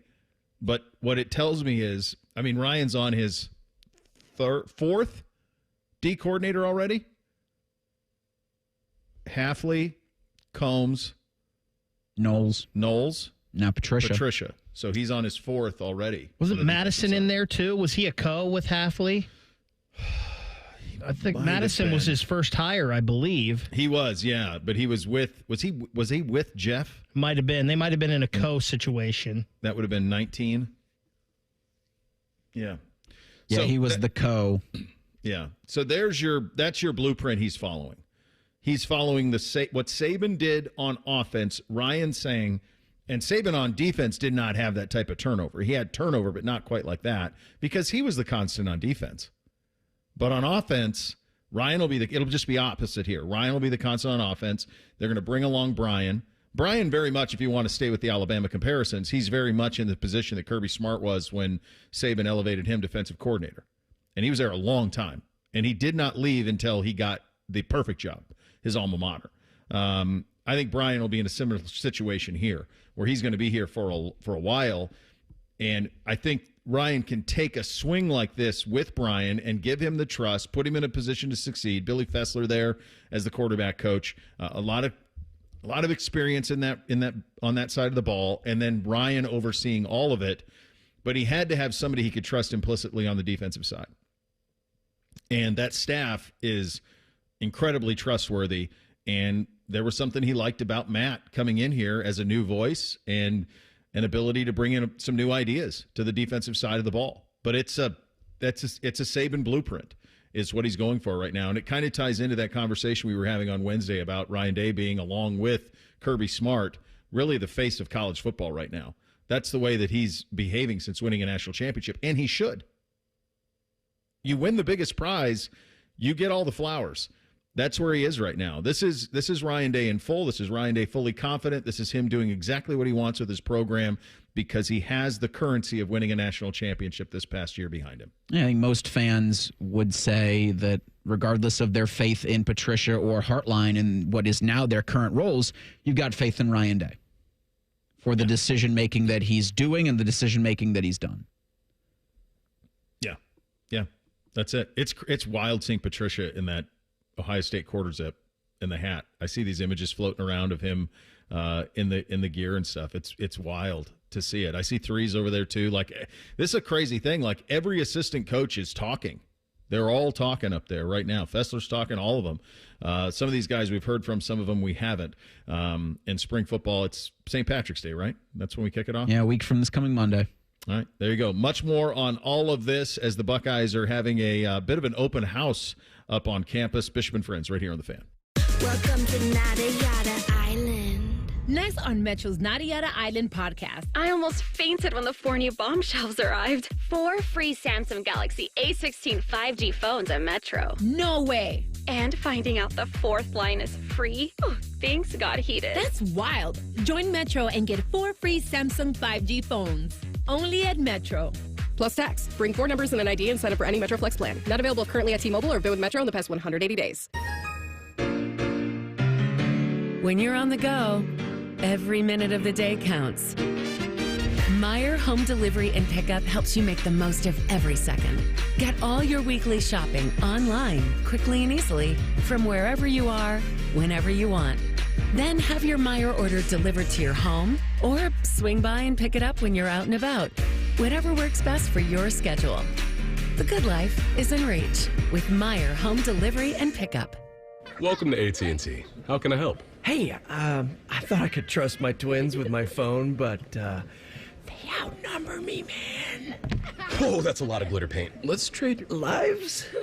At AT&T, everyone can trade in an old or glittered iPhone any year, any condition, and save on a new iPhone. Ask how to get iPhone 16 Pro on us. New and existing customers. Savings vary by device and trade-in combinations. Restrictions apply. See att.com/iPhone for details. AT&T. Connecting changes everything. Shopping with your parents can be embarrassing. Why would they sell jeans with holes in them? I'm going to speak to the manager. Mom! That hoodie is giving. You should get it. YOLO. Thanks to the Chase mobile app, your kid can shop independently while you keep an eye on their spending. So you can go from... We can be twinsies. ...to... How was shopping? Saw you stayed on budget. Thanks, Mom. Freedom for kids, control for parents. That's family banking from Chase. Account subject to approval. Chase mobile app is available for select mobile devices. Message and data rates may apply. JP Morgan Chase Bank N.A. Member FDIC. Bishop and Friends is sponsored by Diamond Seller, your true jeweler for over 75 years. The Fan, Ohio sports destination. Producers, co-hosts, friends, some of those things are true. You're listening to Bishop and Friends. Some noteworthy things happening up on campus today. We went over Ryan's comments, but to reiterate, Ryan Day speaking today, all of his assistants speaking today as well, including defensive coordinator Matt Patricia. Starting to see a little bit of audio coming in from him, but a couple of noteworthy things. One, on the portal side of things, Ohio State will be active in that second portal. Ryan Day talking about defensive line depth and issues, and that they will address some needs there in the portal with 5 guys who were in that depth chart last year no longer there. He mentioned offensive line. Remember, they were active in the portal at offensive line as they were in previous years, but he wants to see what that looks like, and then he will attack that position group as well. Also mentioned running back. They got the transfer out of West Virginia coming in. James Peoples is there, but they would probably like to add another weapon and some depth in that room at running back as well. And then he said, quote, quarterback is a big focus. So that would be, I think, more in the lines of a veteran who could come in and stabilize, because that room is just so young and so inexperienced. So those things all noteworthy in terms of the roster. Also noteworthy that Ryan Day saying that they are going to roll the 3 quarterbacks in the competition. So Julian Sayin, Lincoln Keenholz, Tavian St. Clair, those 3 guys are going to roll through reps in the spring, as we've talked about. And this is not from Ryan Day, but from us. If Lincoln Keenholz is going to try to make up ground, he's got to go right away, because Julian passed him last year. He would certainly be the front runner in the room heading into spring football, with Tavian St. Clair just being a true freshman. One position change, and this is noteworthy for people who follow recruiting. Larry Johnson saying that CJ Hicks is now in the position room of defensive end. So Johnson wanted Hicks to learn how to be a 3-down player at the position, not just a situational pass rusher. So this is something, CJ was a 5-star kid, I believe, at Alter, a 5-star kid who everybody kept waiting, like, where is he going to play? And he was in Threes' room last year, moves down to defensive end. Who was the linebacker who they wasted so much time, and then he got to the Broncos? And Browning. Browning. Was it Barrett Browning? No, that's... Yeah. Yeah, he was a 5-star kid out of Texas, and then went to, they didn't know what to do with him here. And that's kind of what it's felt like with CJ Hicks, that they didn't know what to do with him. And we all looked at him and said, God, just let that kid go rush the quarterback.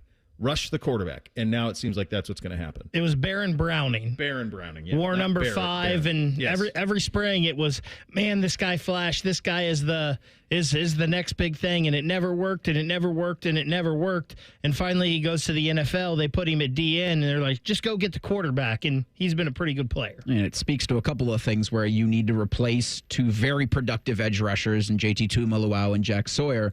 And this is, to Baker's point, are you a good athlete? You see ball, get ball? That's what your job is. That's the only job we need for you right now. So, yeah, it makes a lot of sense, but also to see what they can do, in terms of the transfer portal with maybe another rush end. Because the depth, I think, honestly, any position up front, offensive line, like you mentioned, defensive line, tackles, ends, you want to go 16 games, you're going to need a lot of bodies. Yeah, you are. And Matt Patricia will be kind of over all of that. Actually, Dylan Davis was some stuff that he's putting up on social, covers the Buckeyes at the Delaware Gazette, talking to Patricia about some of the things he sees, high school football in the state of Ohio, those type of things. He's got some juice to him. You can tell there's an excitement to Patricia. This is not the Matt Patricia we saw in Detroit in terms of, just kind of his demeanor. feels like a breath of fresh air. We'll see. I understand certainly why Ryan made the hire. It makes a lot of sense. Go ahead. Seeing this also from Dylan Davis about Caleb Downs and Matt Patricia, his eyes are wide, and he's, it's hand gestures everywhere when he's talking about Caleb Downs. Quote, "It's hard not to walk into the building and try to find Caleb as fast as possible." Yeah, you're installing a new defense. You're trying to get the right pieces into the right spots. It kind of starts with 2. Yeah, they made the adjustment last year, which was really smart, after the Oregon game, where they just let him go be a ball player. I mean, they just kind of just let him go. Put you on the field. Go find it. Yeah, go find it. And what that did was change what they were, certainly defensively. It allowed for them to be very different defensively, and what ended up being the best defense in the country by the time the season was over. This was a lot of news, man, in terms of the stuff on the slate today for Ohio State. We knew that there would be a lot of stuff, and indeed that there was. I still think it is it's good to hear it out loud. I think we all anticipated it, but it's important, I think, for Ryan Day to say what he said about Brian Hartline, that he would be calling the plays, that he trusts him to handle that. Also, that Ryan will still obviously have a heavy hand in that room. And just a lot of trust in what is a very veteran defensive staff and a guy who's been in the league leading it, and Matt Patricia, who's been in the NFL for 20 years. I would have to think a guy like Patricia coming from the NFL, when in the NFL, they're like, just give me athletes. Just give me the guys, and I can coach them and get them to do what I want. I can imagine him coming into a room and seeing guys like Caleb Downs and Sonny Styles and Kenyatta Jackson and Devin Sanchez and some of these cornerbacks that Ohio State has, and just thinking, man, all of the things I can do with these guys. Just give me a spring and a fall with them. And he'd have to be so excited about the athletes that are on that side of the ball for Ohio State. We heard this from Halfley, too, when he was like, when I got to Ohio State, I was like, I'm going to do this, this, this, and this. And then he went, oh, I got these guys. Maybe I'll just keep it simple. Here's the thing about guys who come from the NFL and then come to a place like Ohio State. The initial thought is, wait till you see all the things that I can do. But once you get here, what you realize is that you're no longer in the NFL. You're no longer in a sport where everything is engineered to be the same. You are now in a sport where you have a competitive advantage in every game they play next year, except for Texas, in which they walk in at the exact same level. Penn State maybe, where they walk in at the same exact level. Michigan maybe. I mean, maybe 3 of the 12 games on your schedule do you walk in where you say the talent equates. All of the rest of them, it won't. And so when you have more talent, let it live, man. And that's something that usually there has to be a little adjustment for. Don't overcomplicate it. Don't make it too difficult. I think sometimes Knowles did that despite all of the success. I think sometimes he made it a little trickier than it needed to be. That was certainly something that we've seen. I think Al Golden initially at Notre Dame was that way, where it was just a little too much thinking and not enough playing. And it's the old Ricky Bobby line, right? Ricky Bobby isn't a thinker. Ricky Bobby's a driver. And Ohio State has a bunch of guys who can drive. Let them drive the damn thing. And that will be the thing to watch for. This was fun, though. It was fun getting to hear from all of them. Spring practice will start on March 17th. And so that will be kind of a sprint. The other thing that was kind of big over the course of the last 24 hours or so, not big in terms of, it's basically semantics. I saw Ross Bjork on with the great Jen Winters talking about it's no longer a spring game, it's a spring showcase. Ryan kind of called it both today, but he also said we're going to give you as much football as we can. And he talked about 3 different types of players on their roster right now. I wrote it down because I thought it was kind of important. He talked about the vets who are good, who have been here. Those guys need to rest because they just got done playing football. Then he talked about the vets who need to step up, guys who now need to start. And there's a big chunk of them. And then he talked about the third group, which is all the youth. And that youth needs to see a lot of football. They need to play a lot of football because some of that youth, you talked about Devin Sanchez. I don't know about Riley Pettijohn. The quarterback room alone just needs rep upon rep upon rep. James Peoples needs to play. He didn't play any football last year, guys. He needs to play a lot of football. So there are reps that are needed for this youth. And I thought that was one thing that was pretty nice that Ryan said. I know that Ross is making this effort for spring showcase, but Ryan said you're going to get a lot of football because they need those young kids to play real football. And they need to do it in front of a crowd that will somewhat resemble what they'll see this season at Ohio State. It's not going to. There's no way you can replicate the Texas crowd, but maybe the Grambling and the Ohio crowds, might give you something at a spring showcase. But this, for those guys, it does have to be in that kind of a situation, in that stadium. You've got to get a bunch of reps before your first ones can't come against damn Texas. No. So you got to try to get as close as possible for some of the guys who just haven't played football in an Ohio State uniform before. And there's a lot of them that you will need to contribute for you if you're going to repeat. Initially, I was a little worried about that statement with, not giving all these guys a lot of runway at the start because the quarterbacks are so young. What's it going to be like? They need those reps, but they also need those reps with and against the best.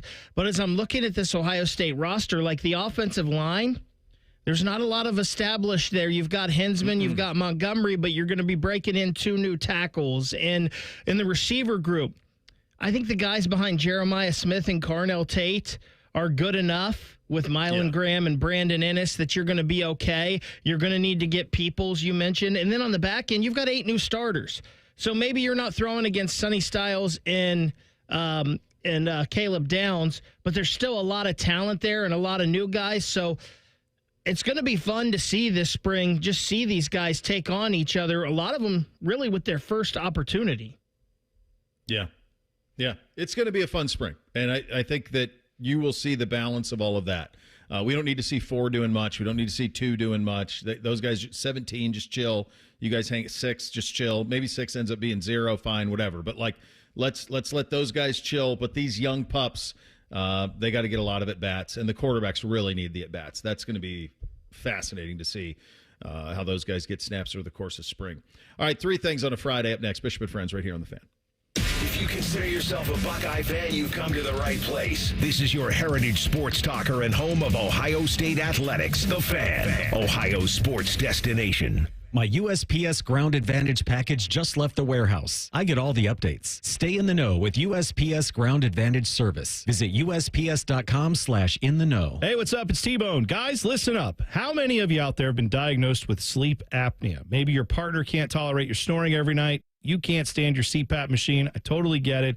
But the good news is there are alternatives to the CPAP machine. And Dr. Mark Levy is here to change your sleep and your life. Trust me, your spouse will thank you later. Dr. Mark Levy can customize an oral appliance that opens your airways, helps you breathe better, and, of course, stops your snoring. That's the main point. It's quick and comfortable and an alternative to those bulky, loud CPAP machines you always hear about. For over 15 years, Dr. Mark Levy has led the way when it comes to treating snoring and sleep apnea, and now he's expanding his practice to better serve his patients with a brand new location in Marysville. I love Marysville. If you're snoring and not sleeping, you need to call Dr. Mark Levy's office today. Do not delay. Schedule your appointment today with Dr. Mark Levy at 1-800-MORE-SLEEP. That's 1-800-MORE-SLEEP. You can also visit him online at sleepbettercolumbus.com. And now, sleepbettermarysville.com too. New treatments for joint pain are here. By now, you've heard about regenerative medicine. If you're wondering if you're a good candidate, answer these questions. First, does chronic pain in your knees, hips, shoulders, or other joints keep you from doing the things you enjoy? Golfing, jogging, time with the family. Does it hurt doing the things you need to do, like getting out of bed, sleeping, working, and walking? And finally, do you want to avoid surgery and all of the pain, long recovery, and uncertainty that comes with it?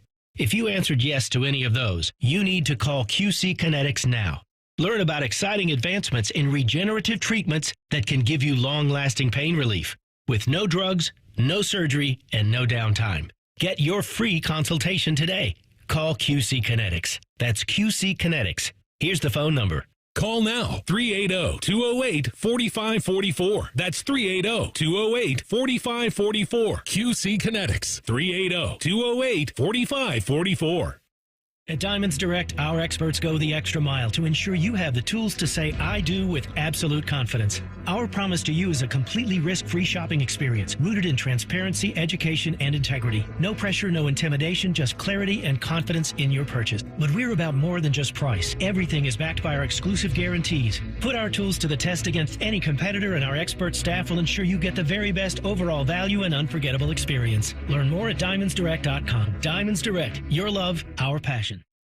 We believe everyone deserves access to fresh food. That's why the Kroger Company created the Zero Hunger, Zero Waste program to share fresh food with the people in our communities. Our program and foundations have donated 3 billion meals since 2017. That's nearly 10 meals for every person in the U.S. Together, we can do more for our neighbors. Just round up your purchase at checkout. Kroger, fresh for everyone. The Jackets hit the road for a battle with the Rangers. Live fan coverage starts Sunday at 5:30. Sponsored by Atlas Butler Heating and Cooling. Your home for Blue Jackets hockey, the Fan. Ohio sports destination. It's been a great run. Care Heating and Cooling has achieved goals I could only imagine 30 years ago. But now it's time for the next generation to take over. This is Mike Weens, now the retired founder of Care Heating and Cooling with my sons, Dennis and Ryan.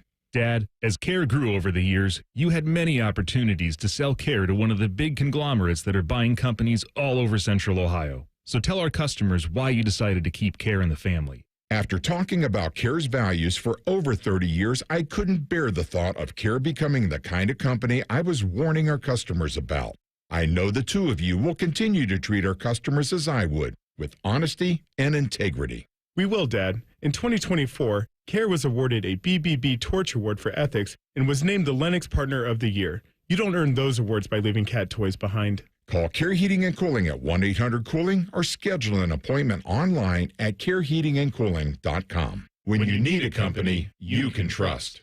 The Fan Guest Hotline is sponsored by Airflow Heating and Cooling and Bryant, doing whatever it takes to keep you and your home comfortable. The Fan. The uncle you never knew you had. The friends you kind of wish you didn't. This is Bishop and Friends. Newsy day up on campus as Ryan Day and all of his assistant coaches have met with the media. Roth and I can have you covered on this as well. Some things that jumped out to me as we close out the final segment of the week. The Sabin blueprint was something Ryan Day hit on. And remember Sabin with 9 offensive coordinators in the 17 years in Tuscaloosa. Ryan viewing defense the way that Sabin viewed offense. So Ryan on to his 4th and looking for that new pollen, that new dust that's going to shake off of Matt Patricia. Patricia was really engaging today. I'm sure Roth and I will have some of that audio for you, but really engaging today, had a lot of energy, looked great. And so that's an exciting part. Ryan talked about the 3 different parts of the roster, the vets who are good. This in terms of how they'll manage spring. The veterans who are good, won't be seeing too many of those guys. So that'd be 2 and 4 and 6 and those guys. The vets that need to play, so that's like a Brandon Innes type, guys like that who have been around but need to step up into a much, much bigger role. And then the young guys, and that's his entire quarterback room, obviously, but it's also some of the guys at running back, certainly the defensive guys. You think of Devin Sanchez, you think of Riley Pettijohn, what type of impact can those guys do? He also confirmed that Brian Hartline would be the play caller. We knew that, but he actually said it out loud. Also talked about quarterback being a big focus in the portal. That would be from a veteran perspective to add some experience into that room. Talked about the portal needing to add defensive line depth, some offensive line, maybe a running back as well. Also going to roll reps between all 3 at quarterback in spring football, which will start on St. Patrick's Day. So you'll see Julian Sayin, Lincoln Kienholz, and Tavian St. Clair all in the mix, all getting a fair shot as they're going to roll through the reps at quarterback. So a very, very newsy day on campus. What are we on the poll today, Reese? The Daily Fan poll is sponsored by Caster Connection. It asks, since the Cavaliers have won 12 in a row, they play at Charlotte tonight, Milwaukee on Sunday. Will the streak for the Cleveland Cavaliers be alive? That would make it 14 straight after the weekend. 83% say yes. The Cavs will enter next week having won 14 in a row. No is getting 16% of respondents there.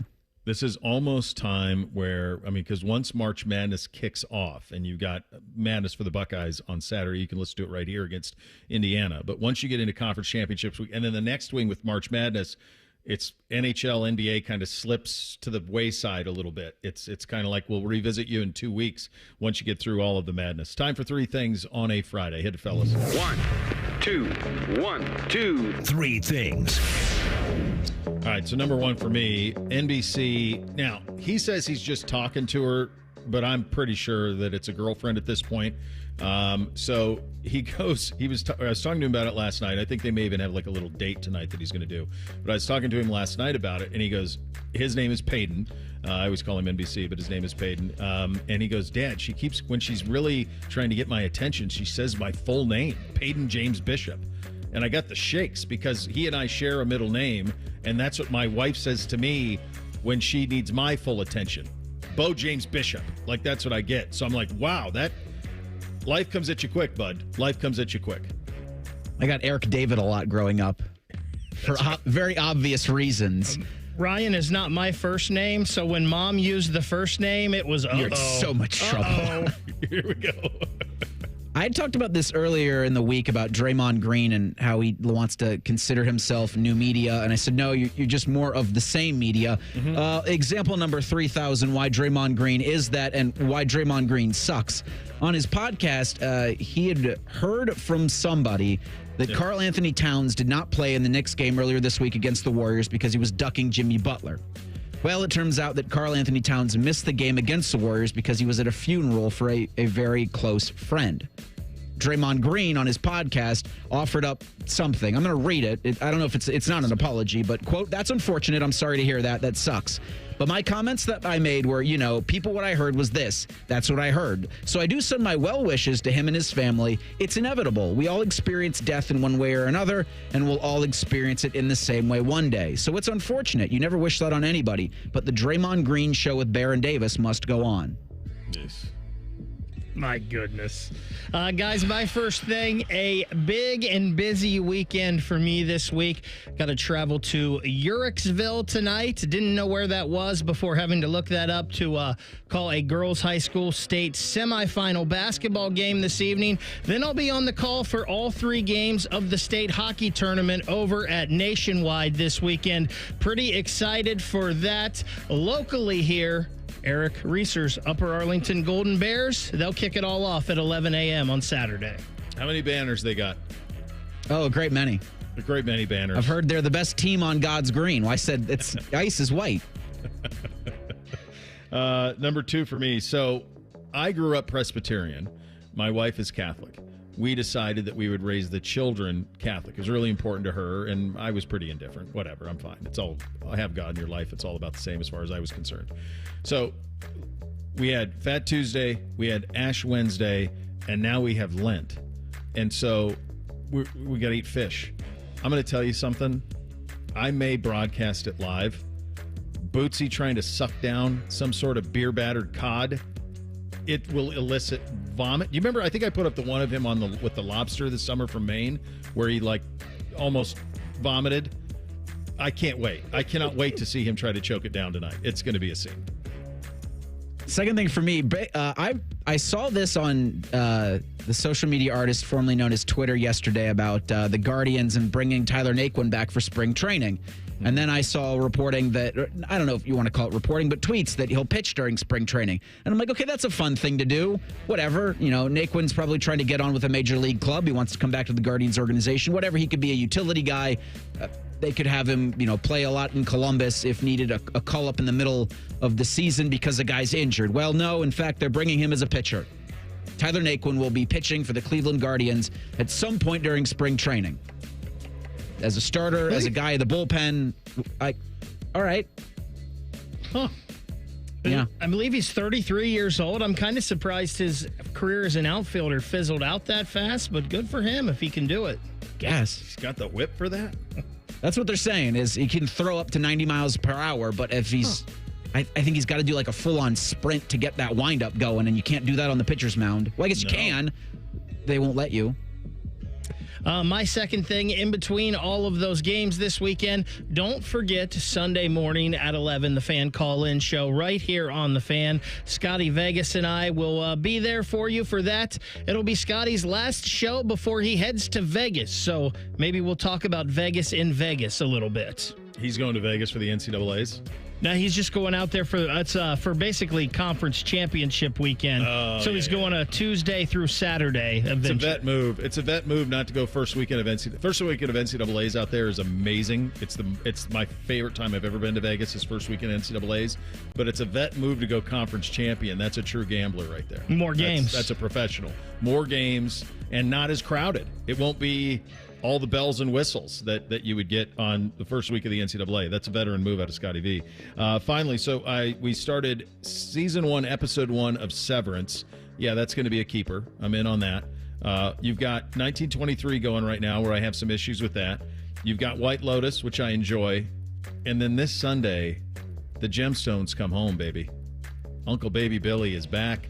I could not be more excited. I went from not having anything to watch to having almost too much to watch overnight. But anytime you get Uncle Baby Billy back in the mix, it's a win for everybody.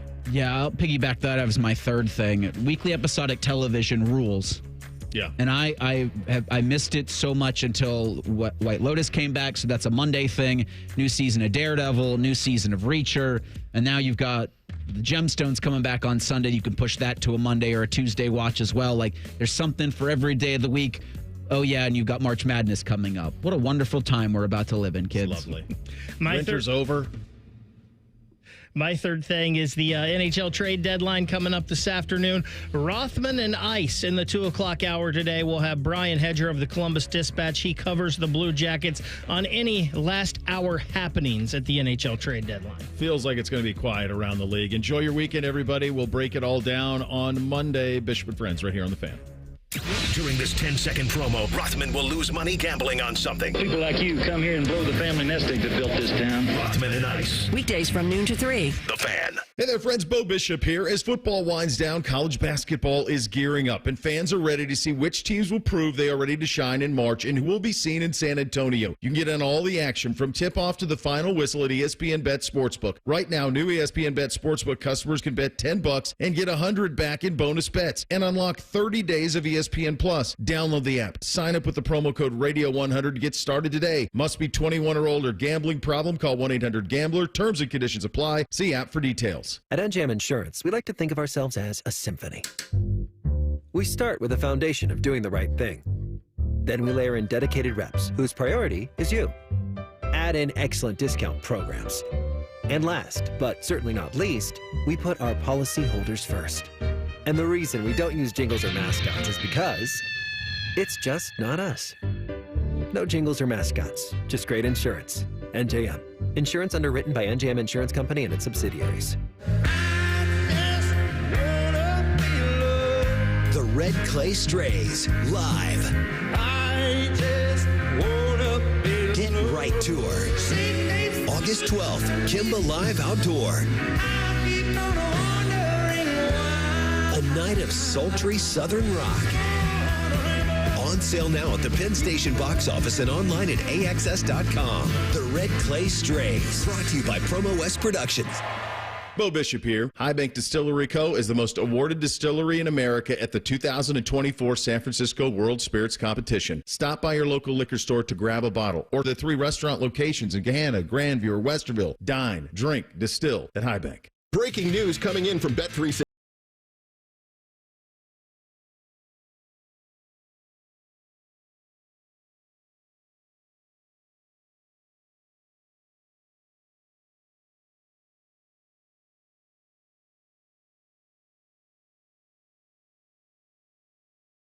.365. Gambling problem? Call 1-800-GAMBLER. 21 plus only. Must be physically located in Ohio. Welcome to Nada Yada Island. Next on Metro's Nada Yada Island podcast. I almost fainted when the 4 new bombshells arrived. 4 free Samsung Galaxy A16 5G phones at Metro. No way. And finding out the 4th line is free. Oh, things got heated. That's wild. Join Metro and get 4 free Samsung 5G phones. Only at Metro. Plus tax. Bring 4 numbers and an ID and sign up for any Metro Flex plan. Not available currently at T-Mobile or have been with Metro in the past 180 days.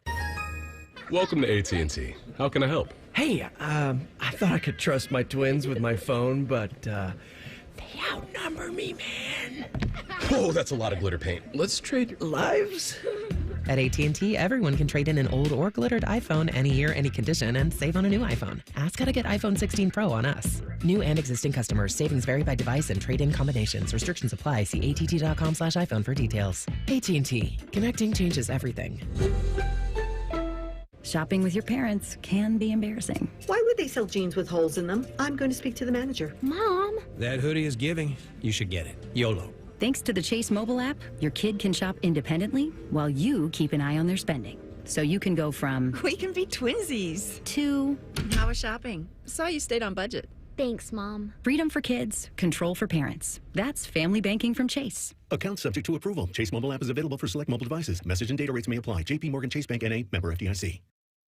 Choose Logan Services for savings up to $2,000 on a qualifying train system and 0% APR financing for 60 months. It's hard to stop a train. Estimates are free and installation takes just 1 day. Logan Services. Prescriptions require an online consultation with a healthcare provider who will determine if appropriate. Restrictions apply. See website for details and important safety information. Price varies based on product and subscription plan. Hey guys, let's talk ED because millions of men experience it, but not everyone can access or afford treatments like Viagra.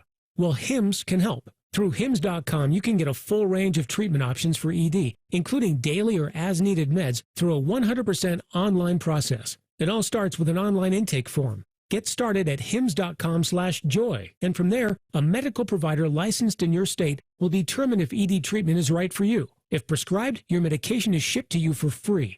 Find the ED treatment that fits your needs with options up to 95% less than the brand names. Millions of men experience ED, but Hims can help. To start your free online visit and save up to 95%, go to hims.com/joy. That's hims.com/joy for your free online visit.